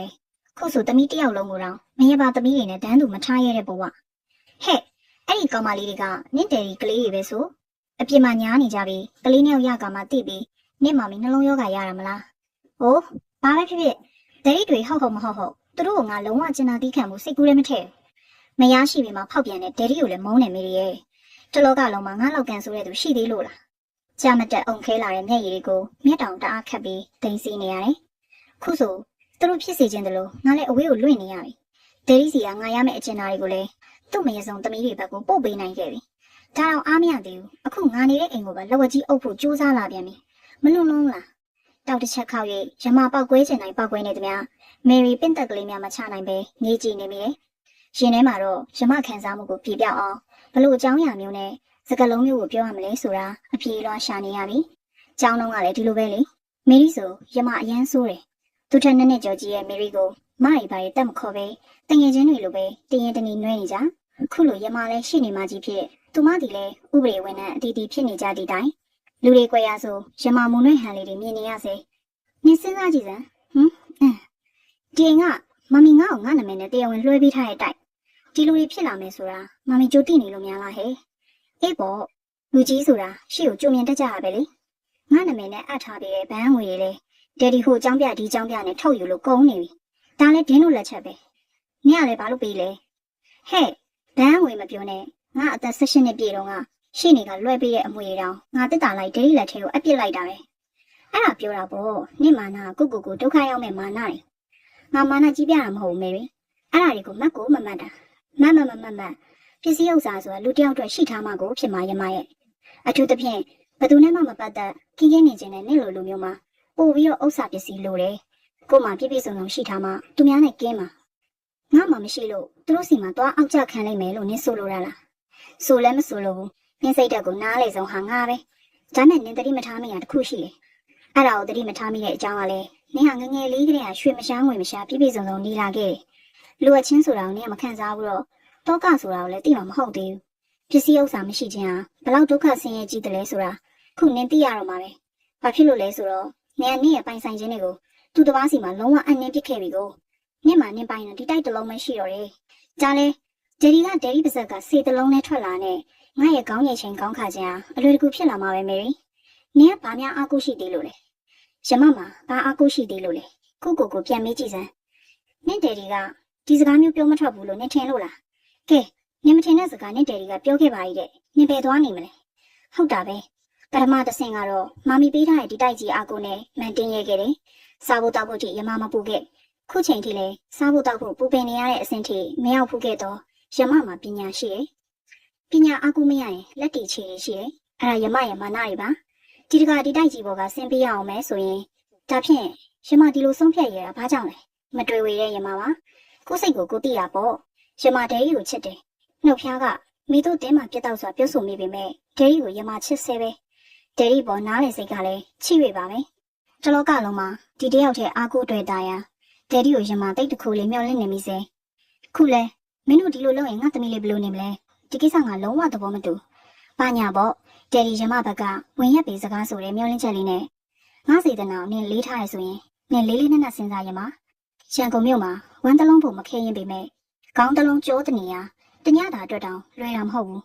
ဒီတော့အခုနင့်ရဲ့ပစ္စည်းဥစ္စာတွေအားလုံးသူတို့သုံးဖြုံးနေပြီနင့်မှာဘာမှမရှိတော့ဘူးထားလက်ရှိပိုင်ထားတဲ့အိမ်ကိုတော့ဘလူနီးနဲ့မှဘသူတယောက်ကိုမှထပ်ပြီးတော့အဝင်မခံနဲ့အပိုင်လွဲပေးဖို့စင်ဖို့ဆိုတာတော့အိမ်မမှန်တော့မျက်နှာထားတစ်ပြစ်ဒါပဲသိကျေးဇူးတင်နေမယ်တနင်လာလိုက်ရင်ဒီကိစ္စလွဲပြီးပြောစရာမရှိတော့ဘူးလားတော့တပိုင်မျက်နှာမဲကျသွားတယ်ကိုကြီးတက်မှလည်းငွေလိုနေတာကိုကြီးသိရလားအခုကိုတို့တင်မောမှာကပတိန်တယောက်ပြုတ်သွားပြီအဲ့ညာကိုရဖို့ငွေရမ်းလို့တယ်ဒီနေရာရလိုက်ရင်တော့ဘာဟာတာမန်တင်မောသားဘွားကနေကပတိန်တက်လုံးမယ်ဟုတ်လားဟုတ်တယ်လေဘာလဲကိုကြီးကမဖြစ်နိုင်ဘူးထင်လို့လားငွေပဲကိုကြီးရဲ့ငွေကိုကြီးစောင့်ကြည့်နေလိုက်သိလားအေးငွေနဲ့ယာတူကိုဝယ်လို့ရလဲမကြရင်နေ့ယောက်ျားကိုပင်လေတဲ့လိုက်ကောက်ဖို့ပြင်ထားဘာကြည်စံဖះကိုကြီးရဲ့ပြောရလိုက်တာမအူးမချုပ်ကိုကြီးရဲ့ကိုကပင်လေတဲ့ကိုခီးသွားနေရတာနမိတ်မရှိလိုက်တာတော့တပိုင်ဟမ်ဆောင်နိုင်စွာရီးကနေငိုချတော့ အနားမှာရှိနေတဲ့ဒေါ်မီမီတွင်ကတိုင်းဖက်၍ချော်ရတယ်။တိတ်ပါတက်ရဲ့ကိုကြီးကချစ်လို့စတာပါ။အကိုကြီးကလည်းတက်သူများစိတ်ဆင်းရဲအောင်။အော်မိတက်သူ့ဟာထီတော့မျက်ရည်များအောင်ကြလို့ဗျာ။ဟာဟာ။အိုးအကိုကြီးကလည်းဆိုရီပါဒီနေ့လာမိတာကိုကတတ်မားတာတွားမယ်။တဘောပါဗျာဟာဟာ။ဒေါ်တက်ကားတန်ဦးကင်းဆောင်ထွက်သွားမှဦးတက်ထပ်ပိုင်ကဆိုဖာမှာဝင်ထိုင်နေ။ဂျိန်နဲ့မမီထမင်းစားမလား။လီလီတွင်ဆွေကနေဝင်ထိုင်ပြလိုက်တယ်။ဟဲ့လန့်လိုက်တာကွယ်အတန်အောင်လူတော့တခါလဲဆိုတော့လန့်သွားတာပဲလန့်ပါပဲခမ ्या သမီးတွေနဲ့ခမ ्या ကြိုင်နှလုံးရောဂါတော့ဖြစ်အောင်မယ်ကြည်လိုက်ရရင်တယောက်မှတောင်းမကြိုးတောင်းကြိုးတာကစက်ကူပဲတယ်ဒီရဲ့လီတို့ကလူတွေဆိုတော့ဘယ်တောင်းကြိုးမလဲအေးအဲ့ဒီလူကိုပဲတောင်းကြိုးအောင်ခမ ्या တို့မကြီးကမဆုံးမနိုင်တာကိုအော်ဟုတ်ပါဒီကကောင်မသားသမီးကိုတောင်းကြိုးအောင်မဆုံးမနိုင်ဒေါ်အင်ဒရီစုလို့ဆုံးမထားလိုက်တဲ့သမီးလေးများကြတော့လေတောင်းအကျိုးလွန်နေလို့ထင်ပါရဲ့လူကြီးတွေကိုပြန်ကိုက်နေတာခွေးတကောင်ထက်တောင်ဆိုသေးတယ်မပြောချင်ဒါကတော့မင်းတို့ကစကားကောင်းတော့ပြောလို့လားအဲ့ဒါကတက်သေးကြီးအပြစ်ရှာတာလီတို့တွေကသူ့ကိုတယောက်တည်းစိတ်မချရနဲ့တိုက်ဝန်းသွားနေဖို့စီစဉ်တာဥစ္စာပြီးတော့ဒီလိုစီစဉ်လို့အကျိုးမြတ်ရလာတော့ကောမမီယူမမဟုတ်တာဦးတထပ်ပိုင်းတက်ပြင်းချသွားရပြန်တယ်အမှန်တော့မိန်းကလေးတယောက်တည်းဒီလိုထီနေဖို့မသင့်တာအမှန်ပဲအိမ်မှာထားရလေမတည့်ကြသူတွေတကြက်ဖြစ်ကြတာသူစိတ်ညစ်မခံနိုင်ပြန်စိတ်ဆက်သူကသမီးလေးရမအသက်16နှစ်ပြည့်အမွေပေးခဲ့တဲ့ညကဒေါ်မမီတွင်ထံမှမစီမဆိုင်မကျေနပ်တန်ထွက်လာတော့သူတော်သားဖြစ်စွာစကားများခဲ့ကြတာကိုသမီးကြားသွားတယ်။လက်ဝဲရည်နိုင်ထည့်ထားတဲ့တစ်တာဘူးကိုပတ်ကနေလာချပေးသွားတဲ့သမီးမမောစာကောက်ယူပွေးပိုက်လိုက်ပြီးတဲ့မယားလက်ထဲကရတနာတစ်တာကိုမချိတင်ခဲ့ကြည့်ရင်အဲ့ညကဦးတထပ်ပိုင်းချွေးစည်းပြင်ခဲ့ရတဲ့ညပါပဲ။သူအံ့ဩစွာနဲ့ပွေးဟသွားခဲ့တဲ့နှကန်းတစ်ခုမစိမီသူပြောလို့ရပြောပြီးရမကပြန်ထွက်သွားခဲ့ပြီ။ကြည်စံဒေါ်မမီတွင်ညံ့မျိုးထုတ်၍တောင်းရန်ထုတ်ရန်ပူဇာခဲ့နားပူခဲ့တာတွေကိုသူမျိုးလှည့်ပတ်ရှောင်တိန်နိုင်ခဲ့ပါလေရဲ့သမီးပစ္စည်းကိုတော့မထိမိဖို့အတွက်သူကာကွယ်လိုက်ရတဲ့နှစ်တွေနဲလားခုတော့သမီးလေးကလွယ်ကူစွာတစ်ချက်တစ်ပြားမဟုတ်ဘူးပြီးတယ်လို့ချပေးသွားခဲ့တယ်မိုင်းလာတဲ့သမီးအဲ့ဒီမိုင်းနောင်သားဟာဘယ်တော့ခါပဲပြန်ရဘာမှအရှာမထင်တော့ပြီကိုဒင်းလေးမသိဘူးတဲ့လားသမီးပေါ်ဂီးရန်ဒေါသနဲ့သူမခေါ်ပြောပဲပြစ်ထားလိုက်တယ်ဒီမြဆုံးဖြတ်ရတဲ့သမီးဒင်းနောင်သားရပါစီတော့ဆိုပြီးထားပစ်ခဲ့တယ်တနေ့သူ့အလောက်ကပြန်လာတော့ငိုကြရီကြနဲ့အိမ်မှာပြဿနာတွေဆူညံပွက်နေတယ်။မောနေတဲ့စိတ်ကမငြိမ်သက်နိုင်တော့ဒေါသတွေအလိမ့်လိုက်ဖြစ်လာလျက်နဲ့ဘသူ့ကိုပောက်ကွဲရမလဲရှာတော့သမီးပဲအားလုံးကိုသူမရိုင်းနိုင်ရဲ့တိတ်ကြစမ်းတားပါလျက်နဲ့တယောက်တစ်ခွန်းပြောနေကြစေတင်းတို့ကြားတွေကိုပြေးဝင်လိုက်ပြီးတော့ဘာဖြစ်တာလဲဘာညာမမေးမိသမီးရဲ့ပါကိုလက်ပြန်တစ်ချက်ရိုက်ပြစ်လိုက်တယ်။အိုးအဲ့ဒီတော့ကသမီးမျက်ဝန်းကြီးဆူလက်သွားလျက်သူ့ကိုဖြတ်ကနေမောကြည့်လာတဲ့အကြည့်တွေကိုယခုတိုင်သူပြန်မတွေ့ရသည်ဒယ်လီကျော်ပြီးကောက်ဝယ်လိုက်တဲ့ဘက်ကဘသူပဲလဲဆိုတာရမသိသွားပါပြီဒယ်လီမိမနဲ့တမီးကြမှာပြက်ပြက်သားသားဆုံးမပေးရတဲ့ဒယ်လီကိုလေရမအရန်နာကြည့်သွားပါပြီဒီနေ့ဒီအိမ်ကြီးမှာပိုင်ဆိုးခဲ့တဲ့ရမပိုင်ဆိုးဟာဒီနေ့ကစပြီးနောက်ထပ်မနှက်ဖြန်နေတိုင်းမှာရမဆိုတဲ့နာမည်နှလုံးနဲ့အထီးကျန်ရမဖြစ်ဒယ်လီမြင်ရမှာပါဒီအိမ်ကြီးကိုပိုင်ဆိုးဝဲမရတဲ့ရမပိုင်ဆိုးဒယ်လီအုပ်ထိန်မှုအောက်မှာမနေလို့တဲ့ရမပိုင်ဆိုးဟာရမပဲဖြစ်တဲ့နာပေါ့ဒါမဲ့ဒယ်လီဒီအိမ်ကြီးမှာပိုင်ဆိုးခွင့်ဆိုတဲ့စကားကြောင့်ရမကိုပစ္စည်းမှတ်တယ်လို့တော့မထင်နဲ့နော်ဒီအိမ်ကြီးရဲ့အိမ်တော်ဦးစီးဖွားဖွားလို့မရှိတဲ့နောက်အိမ်တော်ဦးစီးဖြစ်လာတဲ့ဒယ်လီရဲ့ဖခင်မြတ်တန်ဒယ်လီရှင်တွေကလာတဲ့အကျဉ်းလားဒါတွေကိုရမဆိုလိုတာဒါမဲ့ရမအားလုံးမေ့နိုင်အောင်ကြိုးစားတော့မယ်အဲ့ဒီကလေးကပြပြတောက်တောက်နေခဲ့လိုက်တာရမတယောက်ပိုင်ကြီးဟာကိုလုံးဝချိန်မချခဲ့တာအမှန်သမီးကိုသူပြန်လာဖို့ခေါ်ကြည့်ပေမဲ့မရတော့ပြီကိုသိနေပြီသားသူကိုယ်တိုင်သမီးနေထိုင်ရာရွှေတောင်ကြားရှိချမ်းထဲကိုလိုက်သွားလျက်တိုက်ရဲ့အတွင်းပြင်အဆောင်ရောင်ကားစပြုပြင်ဆင်မြန်းပေးဖို့စီစဉ်တော့ရမကလုံးဝလက်မခံတာအဲ့ဒါကိုသူယနေ့ထိတိုင်ဒေါသဖြစ်တယ်ဖခင်တယောက်ပေါ်ဒီမြတ်မာနကြည့်ဖို့မတင်လို့သူထင်မိရဲ့နောက်ဆုံးမဖြစ်မနေယောက်ျားသားတယောက်တော့ရှိမှဖြစ်မှာမို့မိဘများလက်ထက်ကလေးကရှိနေခဲ့တဲ့အိမ်ကခြံဆောင်ပါရီဦးထုံးကိုပဲရမခြံကိုပို့ထားခဲ့လျက်အိမ်ဖော်အဖြစ်သမီးနဲ့ရင်းနှီးခဲ့ပြီးတော့မဆင့်ကိုပဲတော့ပို့ပေးခဲ့တယ်ဒီလောက်မာနကြီးကဘာမှမစီစဉ်ပေးနဲ့လို့မိမနဲ့သမီးတွေကတားကြသေးရဲ့အဲ့ခါသူတော့မဖြစ်စဘူးဖြစ်ခဲ့ရတယ်တော်ဒီတို့သမီးလေးရွှေပေါ်မြတင်ထားခဲ့တဲ့ဒီသမီးလေးကိုဖြစ်ချင်ရဖြစ်ပြစ်ထားရမတယ်လားဒါပေမဲ့ရတနာတွေအလွယ်တကူလာပြီးဖြစ်ခဲ့ခြင်းမာနတကြီးတအိုးတိန်နေလို့လျက်ဖခင်တယောက်ပန့်ပိုးတာကိုမှခါးသီးစွာညှင်းဆိုခြင်းအားလုံးကိုသူဒေါသဖြစ်နေရစေဦးသက်ထပ်ပိုင်းသမီးကိုမုန်းလို့မရပေမဲ့ဒေါသဖြစ်တာနဲ့မျက်နှာချင်းမဆိုင်လို့တာအမှန်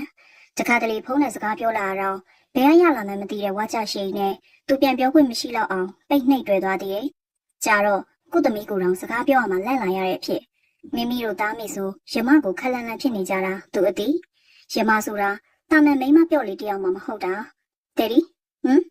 အဲ့ဒီတိုက်ကြီးကလေလှလိုက်တာတဲ့ဒီရဲ့စောက်ထားပုံကလည်းအရန်ခင်မိတာပဲချန်ကြီးကလည်းတော်ပါတော့လီလီရဲ့ညီဖေကအလိုလိုမှကျုပ်တို့ပစ္စည်းငန်းနဲ့ပြောချင်နေတာဟုတ်တာပဲလို့စိတ်ထဲကပြန်ပြောမိပေမဲ့ပါဇက်ကတော့ပြုံးရအောင်လေးတော့မှဖြစ်မသွားဘူးထိနေရတယ်ဒီမိန်းမတယောက်ကြမှာသူဘာဖြစ်လို့တစ်ချက်ကလေးမှစိတ်အကောက်မခံနိုင်ဖြစ်ခဲ့ရပါသလဲလှလေလှလုံးနဲ့ဒေါ်မိမိတွင်မယ်လေမတော်တရောစကားပြောကြကြီးဆိုသမီးတွေနဲ့မအေးရှင်းပြကြည့်သမီးတွေကိုမျက်စိကျပြီးသားကောင်းလေးတွေကတော့ဒေါ်မိမိတွင်ကိုစိတ်ညစ်မသွားပါလို့အာမမခံရတဲ့အထိဒေါ်မိမိတို့ကခက်မိမိခမိုက်မိုက်နေတတ်တာဖြူတဲ့အသားကိုနှုတ်ဖက်ဥထွက်နေအောင်ချဲတယ်မရိုင်းလုံးနဲ့ပြင်ဆင်မှုပေမဲ့ခေတ်ကာလမင်းကလေးနဲ့ပခုံးချင်းရှင်ရင်အောင်ကိုပြင်နေသူ့ရင်ခွင်နဲ့တိုးဝင်လာလျက်အကိုကြီးရလဲကွာဆိုတဲ့အတန်လေးကိုတညကလေးမှမကြားရရင်သူဘလို့မှမအိတ်သက်တော့ရမမမိတ်တော်အင်းတွေဆိုကြတော့အေဂျင့်နဲ့အလားရှိပေမဲ့သူ့ရဲ့စိတ်ကိုတာယာနှိုးထလာအောင်ဆွဲဆောင်မှုမရှိပေအဆက်အကြောက်သေးလွန်းစွာအိမ်တွေဆန်လွန်းစွာယောက်ျားအတွက်ခေါင်းကြီးအယုတ်လေးလိုရိုးလွန်းသူအပေါ်သူစိတ်ကုန်ခဲ့တယ်။ဒေါ်မိမိတွင်ကိုတရားဝင်ယူခွင့်တောင်းတော့ရမမမီအိပ်ရာလေးလဲခဲ့တယ်။အဲဒီတုန်းကရမက10နှစ်တောင်မပြည့်တတ်တယ်။ဒေါ်မိမိတွင်တို့ကိုအိမ်မော်ခေါ်တင်ခဲ့တဲ့အခါမိမိကြီးမရှိတော့၍အာကူရမဲ့တလို့ဖြစ်သွားရှာတဲ့ဒွိုင်ရီဆိုတယောက်နလန်မထူနိုင်တော့သူကိုမတ်တက်တို့ရှင်မေတို့အားလုံးပြုစုကြပေမဲ့အားလုံးကိုသူမအကန့်မခံခဲ့ပြီ။ရမ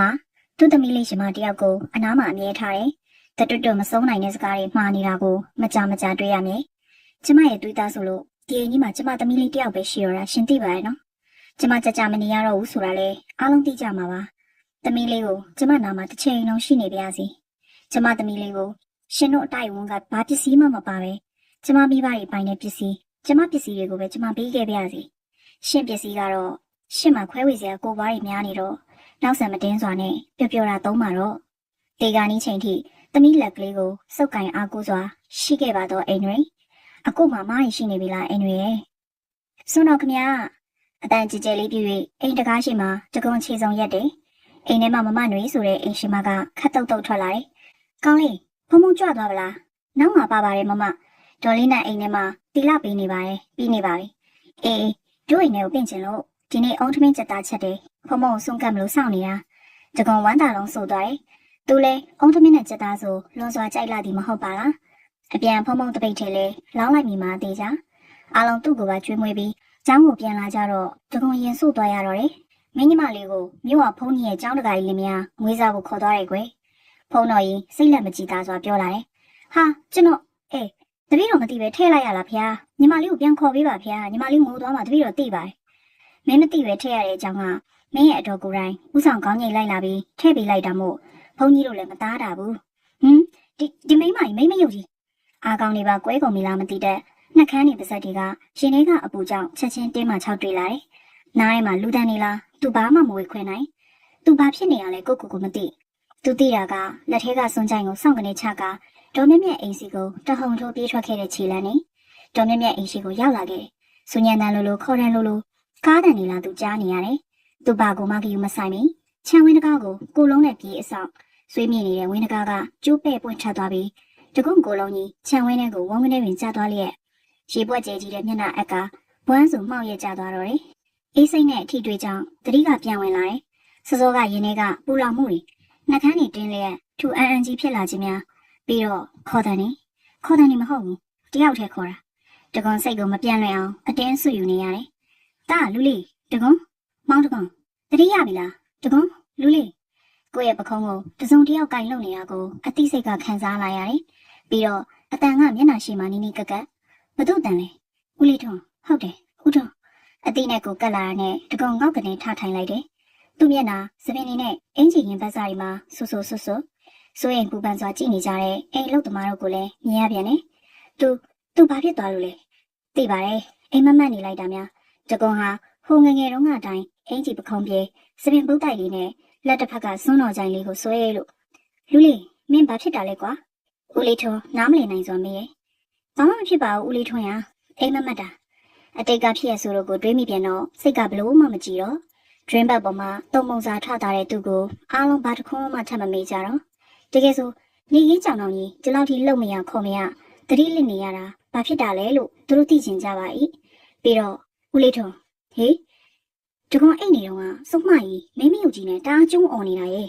လှုပ်လို့မရတာရဲ့ဆိုတော့ ဒီကလေးအိတ်နေရင်ဘလူးစီးနေတာဖြစ်မယ်ဟဲပေါက်ပေါက်ရှာရှာဦးထွန်းစိတ်ရှုပ်ထွေးပုံနဲ့ခန်းငေါငေါပြောလိုက်မှမထွေးတို့အုပ်စုငြိမ်ကျသွားပါလေတော့တယ်ဟယ်လိုနေတကွန်ကတကွန်ပြောနေပါတယ်တကွန်ဟေးကိုမောင်မိုးပါပြေ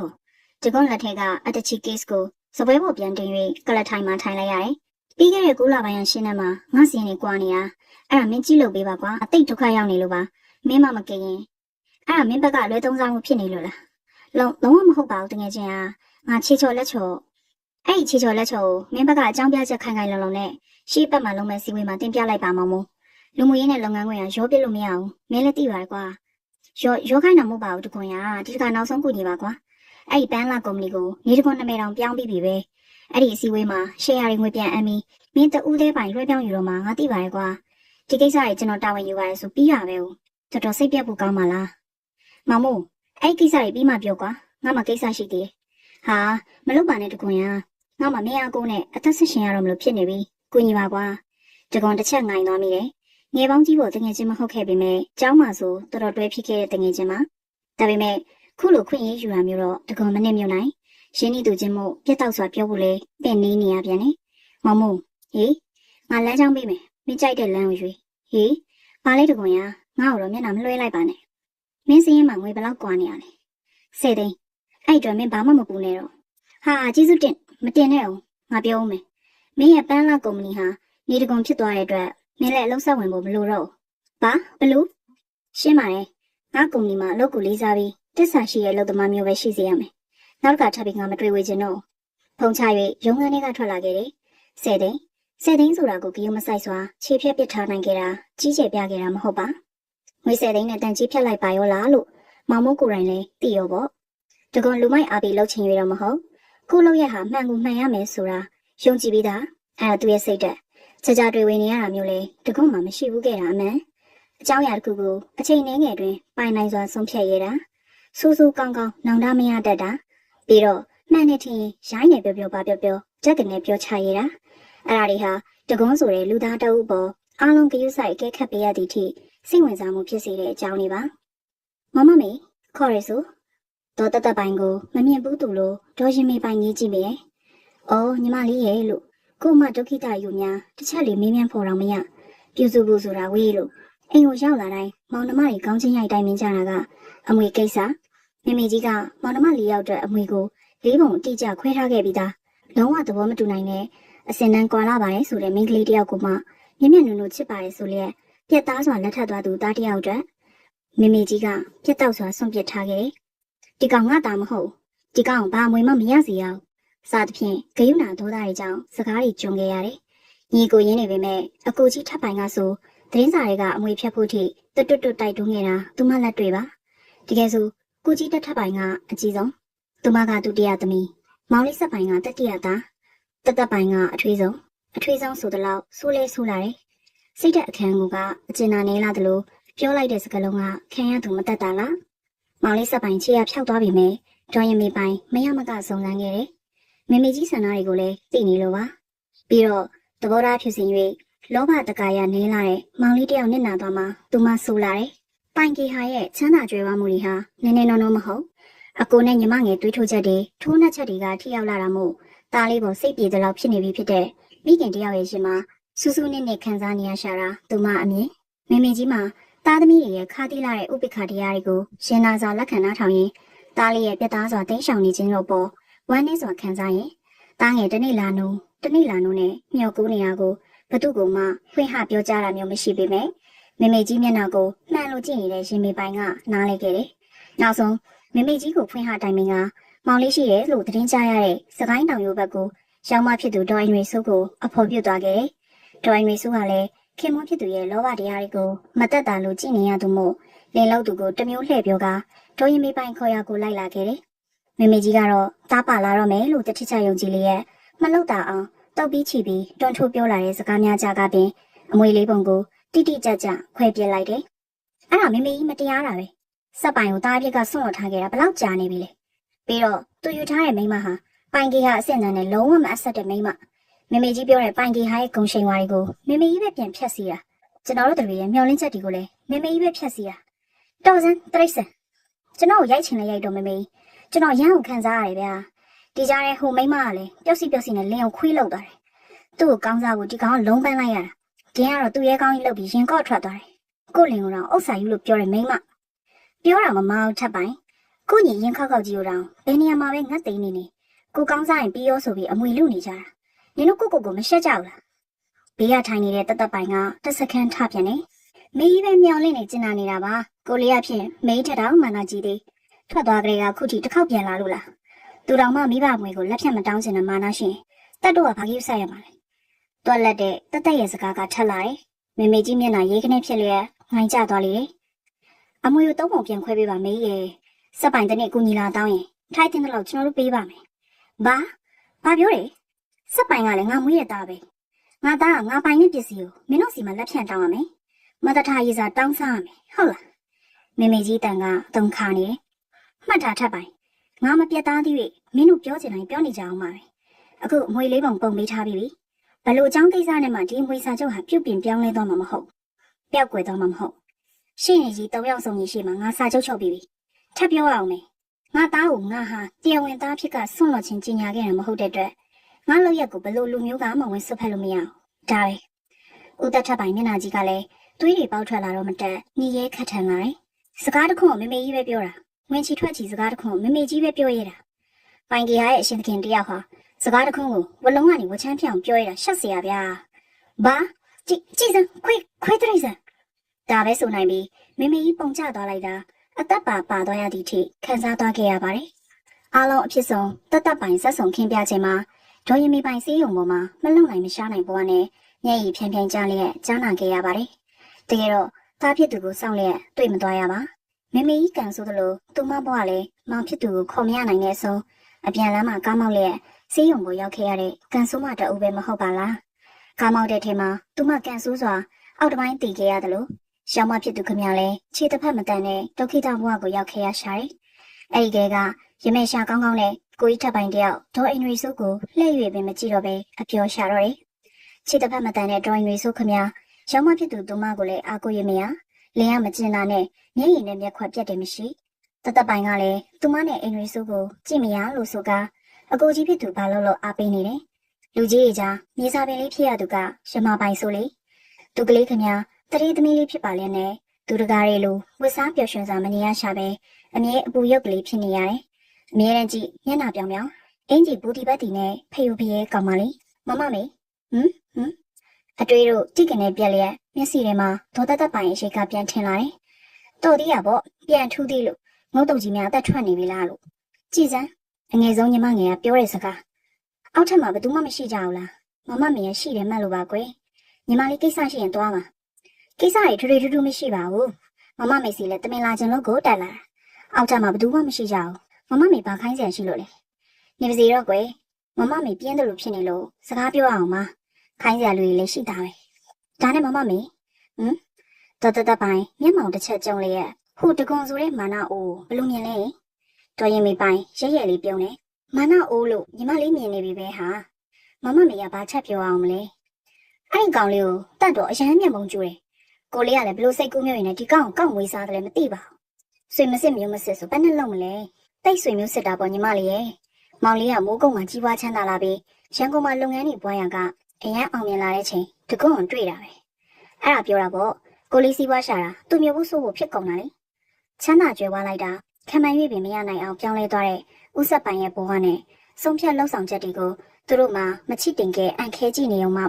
ဘာမှမတတ်နိုင်ခဲ့ကြမေမေကြီးဆုံးသွားပြီးစာပနာကိုလာခဲ့တဲ့ကိုလေးမျက်နှာငယ်ငယ်ကိုအမွေစိတ်တွေလွှမ်းပြီးသူတို့မညမတာပြောဆိုနေထုတ်လိုက်ကြတယ်မဟုတ်လားတကယ်ဆိုဥဆက်ပိုင်ကလည်းဒေါ်ရင်မေပိုင်တို့နဲ့တပါးရဲပါလာတာမဟုတ်ပါ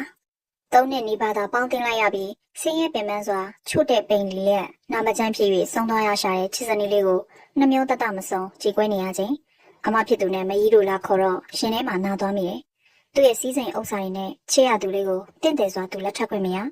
သူလေးခမလင်းဖြစ်သူကတထေးသားမို့စင်းရဲတိုင်မခံနိုင်စွာသူမကိုထားရထွက်ပြေးမှကိုပင်တမိမိတွေးကြောင်ရင်အားငယ်နေရှာသူတကယ်ကြတော့စင်းရဲပင်မမှုတံကိုမခံနိုင်စွာထားရထွက်ပြေးသူကသူမကိုယ်တိုင်ဖြစ်နေတယ်အမဖြစ်သူတို့လာခေါ်ရနောက်ကိုလုံးဝမလိုက်နိုင်ပါဟုဥဆက်ပိုင်ခေါင်းမစွာညင်းဆိုခဲ့သူပါချေရသူကိုစင်းရဲထဲမှာသိသိခဲ့ပြီးမှသူရွှေပုံပေါ်မှာမဆန်လို့တော့ အမွေဆိုတာပါလေဘသူယူသူမမတ်မော်ပါချစ်စနီးကောင်းချခဲ့ရမှာသူ့ရဲ့ဘဝကိုတိုးတက်အောင်စူးစမ်းဖို့ဆုံးဖြတ်ရနေရစဉ်အမဖြစ်သူလိုကားမောက်တဲ့တရင်ဆိုမိခင်သိဆုံးတဲ့နိုင်ရီကြော်ညာတို့ကိုတပြိုင်တည်းတွေ့လိုက်ရတဲ့အတွက်စိတ်ပူပန်လွန်းစွာသူလိုက်ခဲ့ရခြင်းအကြောင်းအားလုံးဖြစ်ရခြင်းဟာသူ့ပယောကမကင်းတာသူသိနေတယ်စိုးရိမ်ခြင်းအထွတ်ထိပ်နဲ့ပြေးလာခဲ့ရသူကိုငွေမျက်နှာတစ်ခုတည်းနဲ့ပတ်ပတ်ဆက်ဆက်ကြီးပြောချလိုက်ကြတာတမိဝဲနဲ့ဆင်းလာကြတဲ့မောင်နှမတွေမဟုတ်သေးနဲ့လုံးဝပတ်သက်စရာမရှိဘူးဘာကြောင့်နဲ့မှမပတ်သက်နဲ့ပိုင်ကီဟာနဲ့လုံးဝမပတ်သက်ဘူးဆိုတာတွေမောင်လေးအတွက်သူမကြားရက်စွာနားပိတ်ထားခဲ့ရသည့်အထိခုတော့ဒင်းတို့ဒုက္ခလလကြီးတွေ့ကုန်ပြီလေဦးဆက်ပိုင်ကလည်းသူတို့ထက်ပြတ်တောက်သူပဲပိုင်ကီဟာကလူဆိုလက်ခံစကားပြောတာသူမနဲ့အိမ်တွေဆိုနှစ်ယောက်ထဲဒါတော့ပိုင်မိသားစုရေးခင်းနဲ့ပတ်သက်၍စကားဟဟမှပြောတာကိုမကြိုက်ခဲ့သူဒီကောင်လေးကကိုလေးနဲ့တက်တူရခင်ရရှိခဲ့တဲ့ပြဿနာကိုသိထားပုံရတယ်မမမေစကားပြောတာတိတ်မိုင်ပိုင်မိသားစုမို့နည်းနည်းရှိန်နေလို့တော်သေးတစုံတစ်ခုပြောချင်ပေမဲ့ဒေါ်ရင်မေပိုင်မပြောဖြစ်တော့ပဲမချိပြုံးလေးတစ်ခုနှကန်းပေါ်မှာတင်လာတယ်ကဲညီမလေးကိစ္စရှိရင်သွားလေတော်ကြဒီမှာကြာနေလို့လာပြန်ပြီဘာလဲမမမေကတက်ကိုနှင်းနာလားမဟုတ်ပါဘူးကွယ်မမမေကအနားမှာအဖော်လိုချင်နေတဲ့သူပဲဟာဒါကြောင့်အစမမမေကိုယောက်ျားယူပါလို့သူများတို့တိုက်တွန်းတာပေါ့ခုတော့ပြည့်စုံမဲ့သူမရှိကတ်ချင်သူမရှိနဲ့ဘလောက်စိတ်ပြတ်ဖို့ကောင်းလဲမမကုသူပေါ့ကွယ်မမမေအားကိုတဲ့ဟိုကမလေးကလည်းအခုဇာတိပြလာပြီမလားဘာထူးလဲသူ့ဦးလေးတိုင်းပဲတိတ်ရိုင်းဆိုင်နေဟိုင်ဒေါ်ရင်မေပိုင်မျက်နှာကွက်ကနေပြတ်သွားတယ်ဒီလိုမပြောပါနဲ့တက်ရေသမီးလေးကဒီမှာရှိတော့ကလည်းသူပဲမမမေကိုတိုင်းခံပြုစုပေးရှာတာဒီကထွက်သွားရတာလေသမီးလေးခမဘဝပြက်ရတာပါပဲကွယ်ပြီးတော့မမမေတို့တက်တို့မောင်နှမအားလုံးကိုသူရိုင်းလို့လားမောင်နှမတွေပဲကမလဲမမမေရဲ့ဖေးဟိုပါစော်ကားနေလို့ပြောတာဘာစော်ကားရလဲကွယ်ဆုံးမရင်တခုမှမခံပဲပြန်ကြိုက်တာလေအော်ဒါကတော့တက်ရေသမီးလေးခမဖေးတယောက်လုံးဆုံးရှုံးလိုက်ရတော့ဆုံးရှုံးအောင်ကိုရဲ့တည်သွားလို့လားမမမေရဲ့အတိတ်ပဲမရှိတာဘူးမြစ်တာရဲ့သဘောတိတိကြီးနဲ့ညီမလေးတို့ကကလေးကိုရွေးပြီးအပြစ်မြင်နေကြတာမျိုးလားကွယ်မမမေကတော့ဘသူဘက်ကမဆိုကာစီကာစီပဲတခါလဲမောင်ကြောင့်ခုဒုက္ခိတဖြစ်နေရတယ်ခုတခါတူမကြောင့်ဘာဖြစ်အောင်မလဲပဲဖြစ်ပါစေတက်ရေအဲ့ဒီဖြစ်လာမဲ့ဒုက္ခကိုမမမေရဲ့ကျင်းနဲ့စွာခံယူမဲ့မိန်းမပါမမမေသဘောကတော့မျက်နှာငယ်သူကိုချစ်တယ်အားလဲအားပေးရမယ်အားပေးရုံနဲ့မဲလားမမမေရဲ့အမွေတွေရောပေးဖို့သူ့ကိုပဲရွယ်ဆူးထားရမလားမမမေမှမသိသေးတာဒီကိစ္စဆုံးဖြတ်ဖို့မလိုသေးပါဘူးမမမေမျက်နှာမကြည့်တော့တာကိုတော့တတ်ပိုင်ကဲခက်မိတယ်လို့မလို့ရှင်းတော့ရှင်းနေတာပဲမမမေကအပြူကြီးမမမေရဲ့အမွေတွေကိုပေးစရာတူမတွေပဲရှိ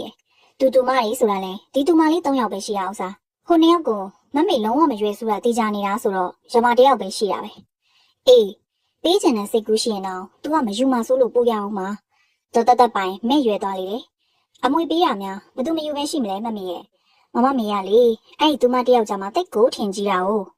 ကြီးရမယ်တက်ရမကသူ့အသက်18နှစ်ပြည့်ရနဲ့တခါတည်းသူရရမယ့်အမွေကိုခွဲပေးရမယ်ဆိုတဲ့အိမ်တွေရဲ့စာချုပ်တိုင်း18နှစ်ပြည့်မွေးနေ့မှာရတဲ့အမွေတွေကိုတော့သူသာမမောရင်မိထွေးတယောက်ကိုတက်တာလိုက်ရော့ဆိုချပေးနိုင်မှာမလားဟင်တော်တပိုင်ညလုံးတွေပြူးကျဲသွားတာကိုမမမေတတိမထားမိလိုက်ပါတူမလေးအတွက်ခြေပေါင်းမှုများကိုသာတလုံးချင်းထုတ်ပြောနေတယ်တကယ်တော့ဖေးအေးကိုတိတ်ချစ်ရှာတဲ့ကလေးပါကွယ်မိဘတွေရှိရနဲ့အိမ်တော်မကြသေးတဲ့မိန်းကလေးတယောက်ကိုအမွေတွေစောစောပုံပေးပစ်တာသူတို့ကိုစော်ကားတာလို့ပြောပြီးဟိုသားမိတွေကငိုကြရေကြတွေဖြစ်သူ့မိကသူ့ပိုင်နာကိုသူ့သမီးပေးသွားတာငါပါတက်နိုင်မလဲလို့အကိုကြီးကပြောတယ်ဘယ်မှာလက်ခံလို့လဲရှက်ဖို့ကောင်းလိုက်တာသမီးလေးရဲ့မင်္ဂလာညမှာရန်နေဖြစ်ကြရလေမမမီကမတ်တက်ရဲ့လက်ကိုစက်ကနေဆွဲယူတာစဉ်းစားကြည့်စမ်းတက်သမီးလေးကအိမ်ရီသမီးပဲသမီးနဲ့မအေးလောက်ခဲ့တဲ့ကိစ္စသူဘာမှတုံးရင်တော့မလို့မလားအကိုကြီးပိုင်တာသူဖြုံးနေတာပဲအဲ့လိုစူကြငိုကြဖြစ်တော့သမီးလေးကသူ့အမွေတွေကိုမက်ရင်ယူဆိုပြီးတစ်တာလိုက်ကိုချပေးသွားတာအဲ့ဒါကိုကိုကြီးတို့ယူလာပဲလားလေတံကတင်းတင်းမျက်နှာထားကမှလုံးတာနဲ့မတ်မီမျက်နှာတစ်ချက်ပြတ်သွားရတယ်ဒီကိစ္စတွေတတ်မသိသေးဘူးများလားရမအမွေတွေပေးဖြစ်တဲ့ကိစ္စသူတို့မတ်တက်မသိအောင်ဖုံးထားကြရလားတွေ့နဲ့မမေထိတ်ထိတ်ပြပြဖြစ်သွားလေအားလုံးသိပြီးသားထင်တဲ့သူကဖေးစီတွင်းကြထပ်မှန်၍ပြောနေမိတယ်အဲ့ဒါအကြီးဖြစ်ပြီးတက်အချောင်ယူတာရမအမွေကိုဘာကိစ္စသူတို့ကမြုံမင်းယူထားရလဲဟိုကပြီးတော့မမယူထားစရာအကြောင်းမရှိဘူးအမရဲ့တော့မိဘကပေးတဲ့အမွေကိုများကြောက်ခဲတလေးလို့သူများကိုချပေးရတယ်လို့အဲ့ဒါကြောင့်ဒီလိုလူတွေဟာလူတော်တဲ့မဝင်ဆန့်တဲ့ဘဝနဲ့ပဲလမ်းဆုံးကုန်တာပေါ့တော်တတ်ပိုင်စကားတွေကဒေါသတန်နေနဲ့ကြမ်းတမ်းနေမဖြစ်ဘူးဒီကိစ္စကိုကြီးကိုတတ်ပြောမယ်ဖြစ်ရလေတက်ရဲ့ဒီကိစ္စတွေတက်ကမသိသေးဘူးကိုဒီလိုမှန်းသိရင်မမေဒါကြီးပြောမိမှာမဟုတ်ပါဘူးကွယ်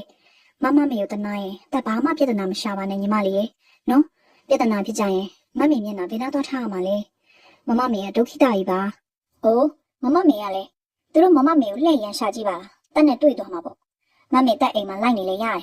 ဒီမှာထက်မသားရင်ကြိုက်တယ်လို့ပြော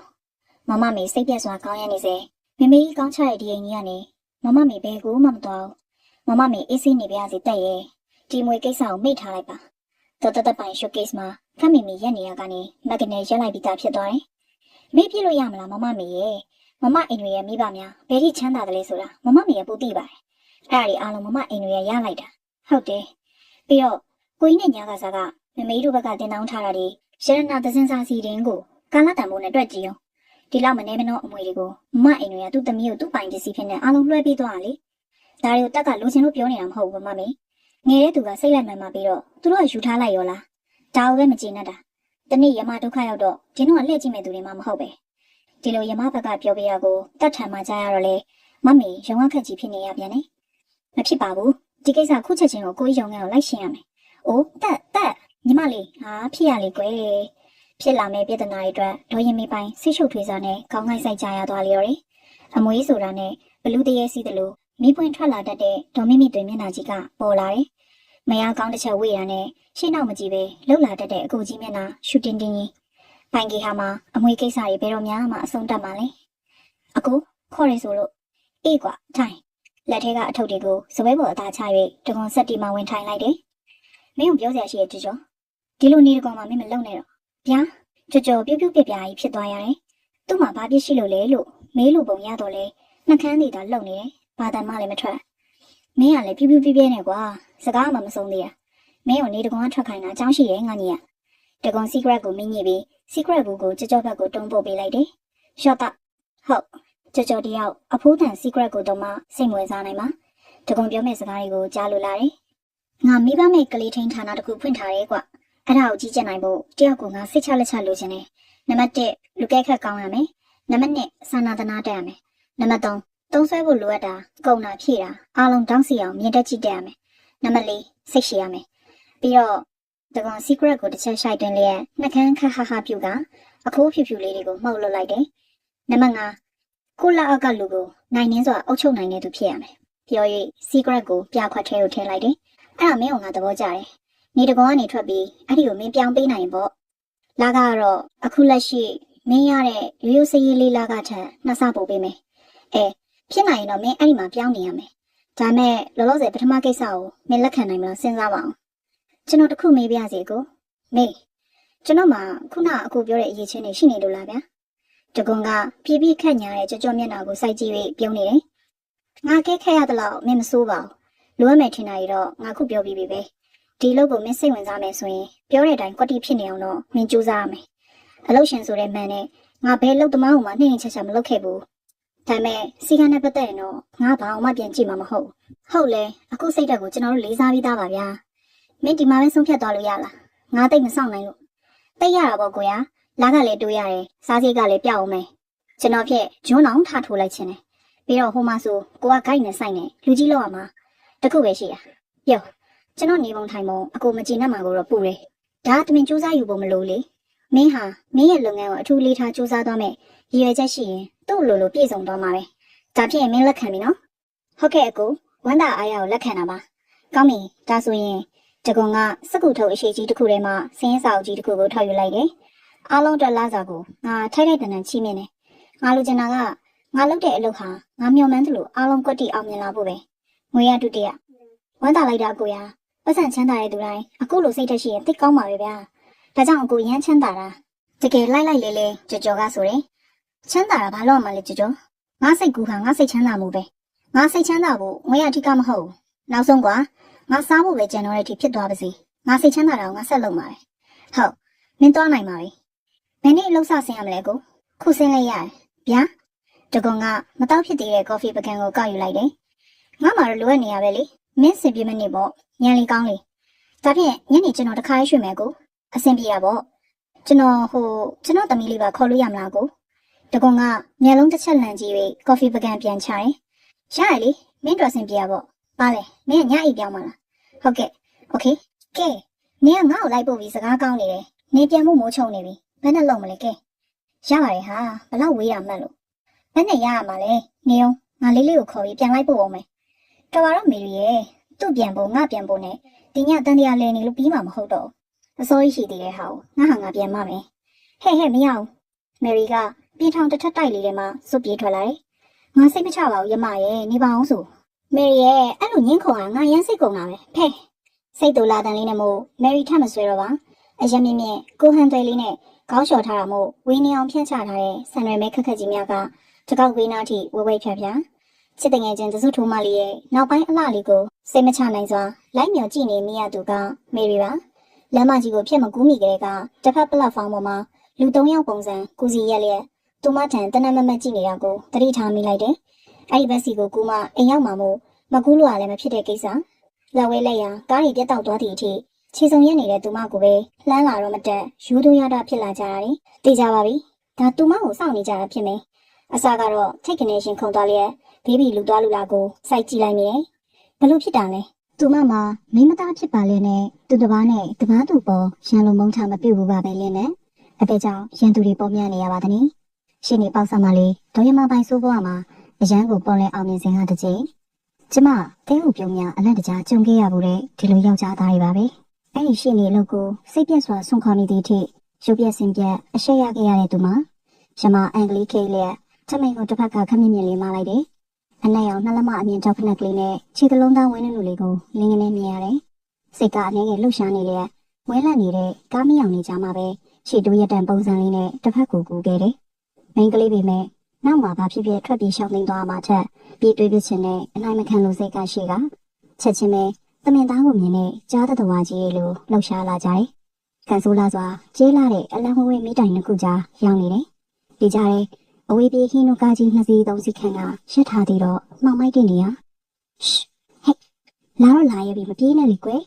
်ပြေးလာလိုက်လျက်ရမကို2ယောက်ကရန်နေတယောက်ကပိတ်ရထားလိုက်တယ်ဒါဘာလို့တာလဲတားစီရလေဟာဟာတားစီရချစ်ကူကတယောက်ကဖြင့်တချင်းများတော့ဟိလိုက်တယ်ဘယ်နဲ့ဟိကောင်းလဲချစ်ဖို့မကောင်းလားတိတ်ကောင်းရုံနဲ့မကောက်ကွာဖြစ်ညစ်ဆွဲတင်းပြဖို့ကောင်းတဲ့အယုတ်လေးပဲဟာဟာဟာရေးလဲနေတာကွာမင်းတို့မိကောင်းဖခင်သားသမီးတွေဆိုရင်လမ်းဖယ်ပေးပါတယောက်ကဟက်ကနေရည်တယ်မိကောင်းဖခင်ကမွေးထားတာမှန်ပေမဲ့တို့ကြတော့လူစိုးလေးဖြစ်နေရဲ့ကွဟဲ့ကောင်စလေကွာမင်းရမကြည့်ပွဲလေဟဲ့မင်းမဲလေရှင်းနေစရာမိုင်းတို့မှတ်မိလားရမဘသူ့ကိုမှမကြည့်ပဲရှောင်ထွက်သွားဖို့တစ်ဖက်ကခွေစဉ်ဟာဒီလိုပဲရမလဲဟဲဟဲခုတခါကတော့တို့ကြောင့်ပတ်သက်ပြီးထင်ပါရဲ့အလောက်ကထွက်သွားလေဒီတခါတော့ဘဝဟောင်းကိုစုပြီးတို့ရင်ဝင်နေမှာဘဝအစ်စ်နေနဲ့ထောင်းရအိတ်ဆက်ဆက်မှာကွာတရိတ်ဆန်ဒေါသကခိုင်းပြီးမျက်လုံးတွေပြားကုန်တယ်အတိစိတ်ကမှောင်မိုက်သွားတယ်တံပြန်လာမှကိုတတိမထားနိုင်ပြီးယောက်ျားနှစ်ယောက်ရဲ့ဘာကိုစက်တိုက်အားကုန်လွှဲရိုက်ပြလိုက်ခြင်းဟာလျှက်တပြက်ဟာကနေဖြစ်ကပါးရီကိုပုတ်လျက်ပြီးတော့အမိရုပ်ရဲ့သားနှုတ်တရမ်းသူရဲ့ပါစက်ကဟောင်းလောင်းပွင့်လျက်တင်တကငိုင်းကျသွားတယ်ရှမနေရာမှလှည့်ပြီးကောင်မလာခဲ့လှဆန်းအယုတ်တမကောင်လေးဟဲ့ကောင်ကားသွားမောင်းလွတ်နော်ငင်းနေစမ်းရမကိုဆွဲပွေးဖို့ကြိုးစားပြီးမဲ့မအောင်မြင်တာမို့ဒီတိုင်းဒီရွတ်တိုက်ညှက်ရွေဆွဲခေါ်လာကြပြီ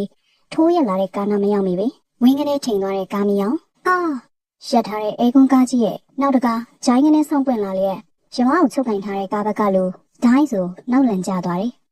ခရတို့သူ့ကိုထားခဲ့ပြီးပြန်လှည့်သွားမလားကျုပ်ရဲကိုကြောင်းကြလိုက်ရမလားအတန်နဲ့အတူလူကပါပေါ်လာတယ်တတိပြုတ်မိလောက်အောင်မြင့်လုံးနဲ့အရင်နဲ့ဂုတ်ထီရှိအောင်အုပ်တိုက်ရှိနေတဲ့စပင်းနဲ့လူကားသွင်းမှလင်းနေတဲ့မိအောင်ကိုချောပေးထားတာမို့မျက်နှာကိုမမြင်ရအတန်ကတော့အမြဲတမ်းအမိတ်စကားများပြောနေကြအတန်တိုင်းဩဇာတန်အပြည့်မန်းနေအပြည့်နဲ့သူ့လက်ထဲမှာဆယ်လူလာဖုန်းလေးကင်ထားလျက်ဟဲ့ကောင်မင်းဘာဝင်ရှုပ်တာလဲရဲမလာခင်မင်းတိမ်မအောင်မြင်ရလားခွေးမသာဘုံစောင်းအောင်ဆဲခွင့်မရလိုက်ပါဆန်ရှိကူရောကမြင်နေကားချိန်နေခုံအမြင့်ကမြင်မစင်းမဲတခါရဲထိုးတစ်ဆက်တည်းပြစ်ကန်လိုက်ထဲကိုလုံးပညာလဲကျွမ်းမုံရတယ်တောင်းရောက်တာတယောက်မြင်တာတယောက်ကြည့်ကြပြီးသူတို့မှတန်ရာကိုစီလဲရထားကြပြီအသားကန်ပေမဲ့လွတ်လိုက်ရမယ့်အသားကအစီတဝဲဝဲမို့အသေးရောနာလာသည်ပေါ့ဆန်ရှိကဘာမှထပ်မလုပ်ရှာတော့ဆယ်လူလာဖုန်းလေးမှခဏနေကိုနှိပ်နေတယ်အခြေအနေကိုတွေးမနေအားတော့ပါကြားသုံးကောင်သူတို့ကားလေးပေါ်ပြေးတက်ကုန်တယ်ဟိုကနေမောင်းထွက်သွားတယ်တူတောင်းလေးရက်နေစဲမင်းကလေးကိုလှမ်းကြည့်မိတယ်မီးအောင်ကိုမျက်နှာမူထားတာမို့ပထမဆုံးသတိထားမိတာကထင်းနေတဲ့မျက်ခုံးနဲ့နှာတဲ့နှာခမ်းကြီးစိုးထားတာလားမစိုးထားတာလားတော့မသိမှုံကြတဲ့နှာခမ်းစုံကအိတ်ထွေးလျက်ပန်းတို့ရောင်တန်းနေတယ်မျက်ဝန်းလေးတွေမင်းနဲ့နေလျက်ရှည်လျားတဲ့မျက်တောင်လေးတို့ရဲ့အရေးက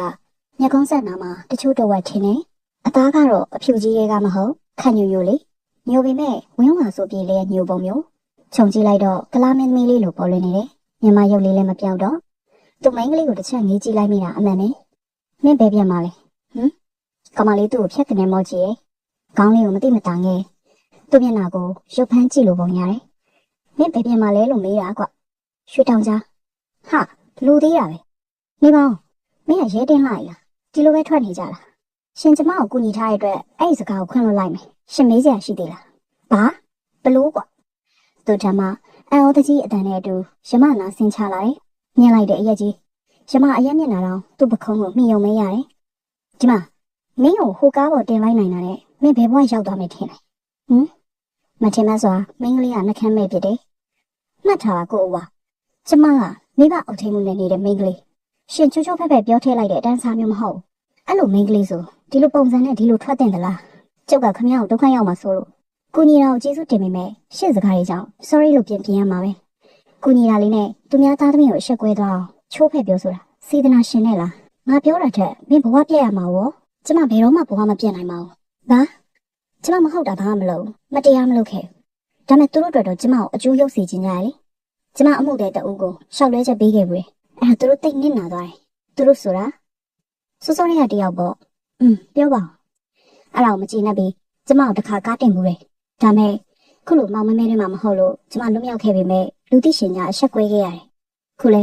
ဲကျမဟာမှန်တော့တရားကိုလက်ကင်ထားတဲ့သူရုံးမာတဲ့သူတွေကိုရုံးမာတဲ့လမ်းသွားဖို့ဒီနေရာမှာရှင်မဟုတ်လေတခြားတယောက်ပေါ်လာမှာပဲမင်းကကျေးဇူးမတင်ဘူးပေါ့ပြန်ရောက်တင်လိုက်တာရတယ်လေတရားလေကျေးဇူးတင်ခံချင်လို့မှမဟုတ်တာကျမသိတယ်ရှင်ကတစ်ဖက်သားကိုစိတ်ကြည်နေအောင်ချိုးဖက်ပြောလို့သူပဲမင်းထပ်ပြောပြန်ပြီကျမအဲ့ဒါကိုလုံးဝမကြည်နဲ့တာမင်းတို့ကျေးဇူးကမ်းတဲ့လူမျိုးမြန်မာလူမျိုးတွေမှာတရားမှမကြုံဘူးသေးဘူး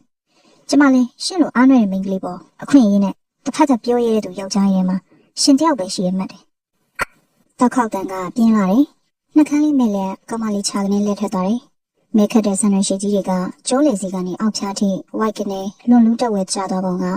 ဒေါသပလက်ပွားနဲ့ပဲမျက်နှာလွဲကိုခတ်သွားရတဲ့ဖြစ်ဒါပဲဖြစ်ဖြစ်တော်တော်ရိုင်းတဲ့ဟာလေးလို့စိတ်ထဲကနေရေရွလိုက်မိတယ်စီကရက်မီခိုးလေးတွေ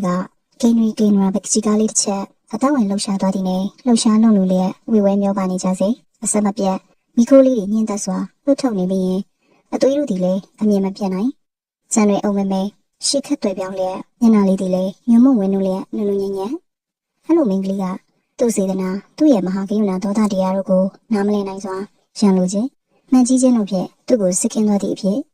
သူမနေရာမှာတခြားမင်းကလေးတယောက်သာဖြစ်နေကျေးဇူးတင်လိုက်တာကိုရဲ့ကျမကလေပြင်မနေတာပါအခုကျေးဇူးဘာညာတာကနဲ့ဇလန်းရှိလိုက်ကြမယ်အမျိုးသူဝတီတိုင်းဒီစကားတွေကိုသူစိတ်ညစ်ညူစွာနဲ့ဒီကျေးဇူးတင်တာတွေကိုမကြားခြင်းကြားခြင်းနဲ့လက်ခံကောင်းမြင်ခဲ့ရအောင်မယ်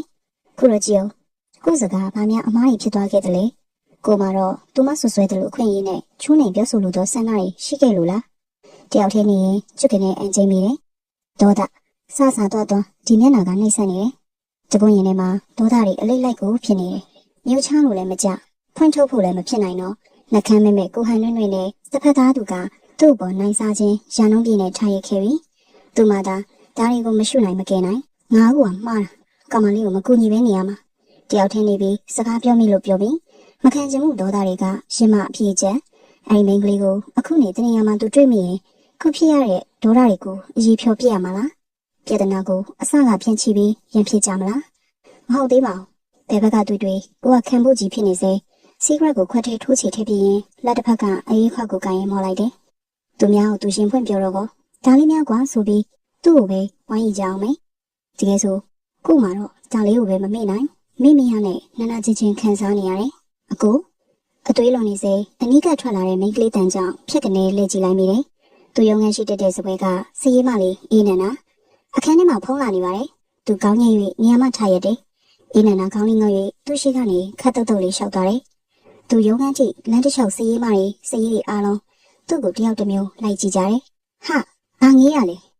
ငေးတာမဟုတ်ပါဘူးကိုကနိုးရဲ့ကြည်တာဘာထူးလဲအေးလေကြည့်ရင်လည်းမျက်နှာချင်းဆိုင်တော့ကြည့်ပါလားခုတော့ကြောခိုင်းတော့မှအမလီတက်မကြည့်ရပါဘူးတော့ကြောချမ်းလိုက်တာစီရေးမလေးကြည့်ရည်နေကြသည်ကခုခုခိခိတန်လေးတွေထွက်နေတယ်ကြောချမ်းလိုက်တာဆိုတာဘာကိုရွေမှန်းသူတို့ချင်းတော့သိပြီးသားတကွန်းမျက်လုံးတွေပါ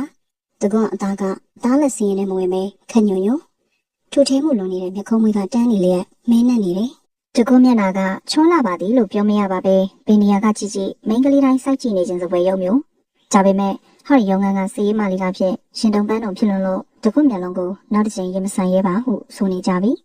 စီးရီမာလီတန်ထွက်နေကြတာကိုမျက်ွယ်ပြူလျက်တကုတကားရွက်သူလေးနဲ့တွန်းတကားကိုဖွင့်၍ရုံငန်းထဲကိုဝင်လိုက်တယ်ပိုင်ကေဟာကလို့ပြောရဲကိုကျွန်တော်ခဏဆောင်ပါလို့ပြောထားတယ်တကုအတွင်ရဲမှုကောင်လေးကတလီတစားထပြော၍ထိုင်သွားတယ်ချထားတဲ့ဖုန်းခွက်ကိုတကုကောက်ကင်လိုက်တယ်ဟယ်လိုတကုမတကုလားငါပါဦးတက်ထပ်ပိုင်ဟုတ်ကဲ့ပြောပါတကုမျက်ခုံးလေးတွန့်ချိုးသွားတယ်ကိစ္စကတော့လူချင်းတွေ့ပြီးပြောမှကောင်းပါပဲဒါပေမဲ့ငါလည်းအားမှာမဟုတ်မင်းလည်းမအားတော့ဘူးထင်လို့အခုရောအချိန်ရရလားဦးပြောစရာရှိတာကိုပြောပါအလုပ်ကိစ္စဆိုတော့ကွယ်ဒီနေ့ထဲမှာနေတကွန်နာမည်နဲ့ကြမှာပန်းအလားဟာတားအောင်မြင်လာတယ်ဆိုတာအလုံးသိကြတယ်အဲ့ဒီထဲမှာတို့တွေရောပေါ့ကွယ်ဝမ်းလည်းဝမ်းသာပါတယ်စကားကခဏရက်သွားတယ်တကွန်ဘာမှဝင်မပြောဘဲအသာဆောင်နေလိုက်တယ်အတော်လေးကြာမှဆိုလိုချင်တာဒီလိုပါမင်းရဲ့နေတကွန်ကုမ္ပဏီထဲမှာဦးကိုရှယ်ယာဝင်ခွင့်ပြုနိုင်မလားရှင်ထဲမှာဒေါသကထောင်းကနေဖြစ်သွားတယ်ကြက်ကနေပြောချလိုက်ခြင်းတဲ့စကားကိုနှုတ်ပိတ်တားဆီးထားရင်စကလုံးရွေးနေရတယ်ဒါလေးလေးဆက်ရဲ့အကူဆိုတဲ့အတီးကတကွန်ကိုတတိပေးတယ်တကွန်ဒီကိစ္စချက်ချင်းအဖြစ်မပေးလေရပါတယ်ချက်ချင်းဖြေပေးလို့ရပါတယ်ဦးနေတကွန်မှာဘယ်ရှယ်ယာမှလက်မခံဘူးဆိုတာအားလုံးကိုအတိပေးပြီးသားပါဦးမသိသေးလို့ဖြစ်ပါလိမ့်မယ်တစ်ဖက်မှာပြုံးကနေအတန်ထွက်မလာသေးဒါအဒီပြင်လူတွေအတွက်ဟုတ်လိမ့်မယ်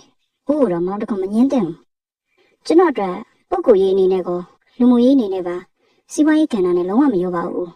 ဒီအတွက်စိတ်မကောင်းပါဘူးဦးဟာမင်းရဲ့ကျွန်တော်ပြောပြပါပြီဦးပြောတာဟာပုဂ္ဂိုလ်ရေးကိစ္စပါကျွန်တော်မစင်စားပါဘူးမင်းဒီစကားကိုစဉ်းစားပြီးမှပြောရလားနေတကုံးဆိုကလေးကတေချာစဉ်းစားဆုံးဖြတ်ပြီးမှ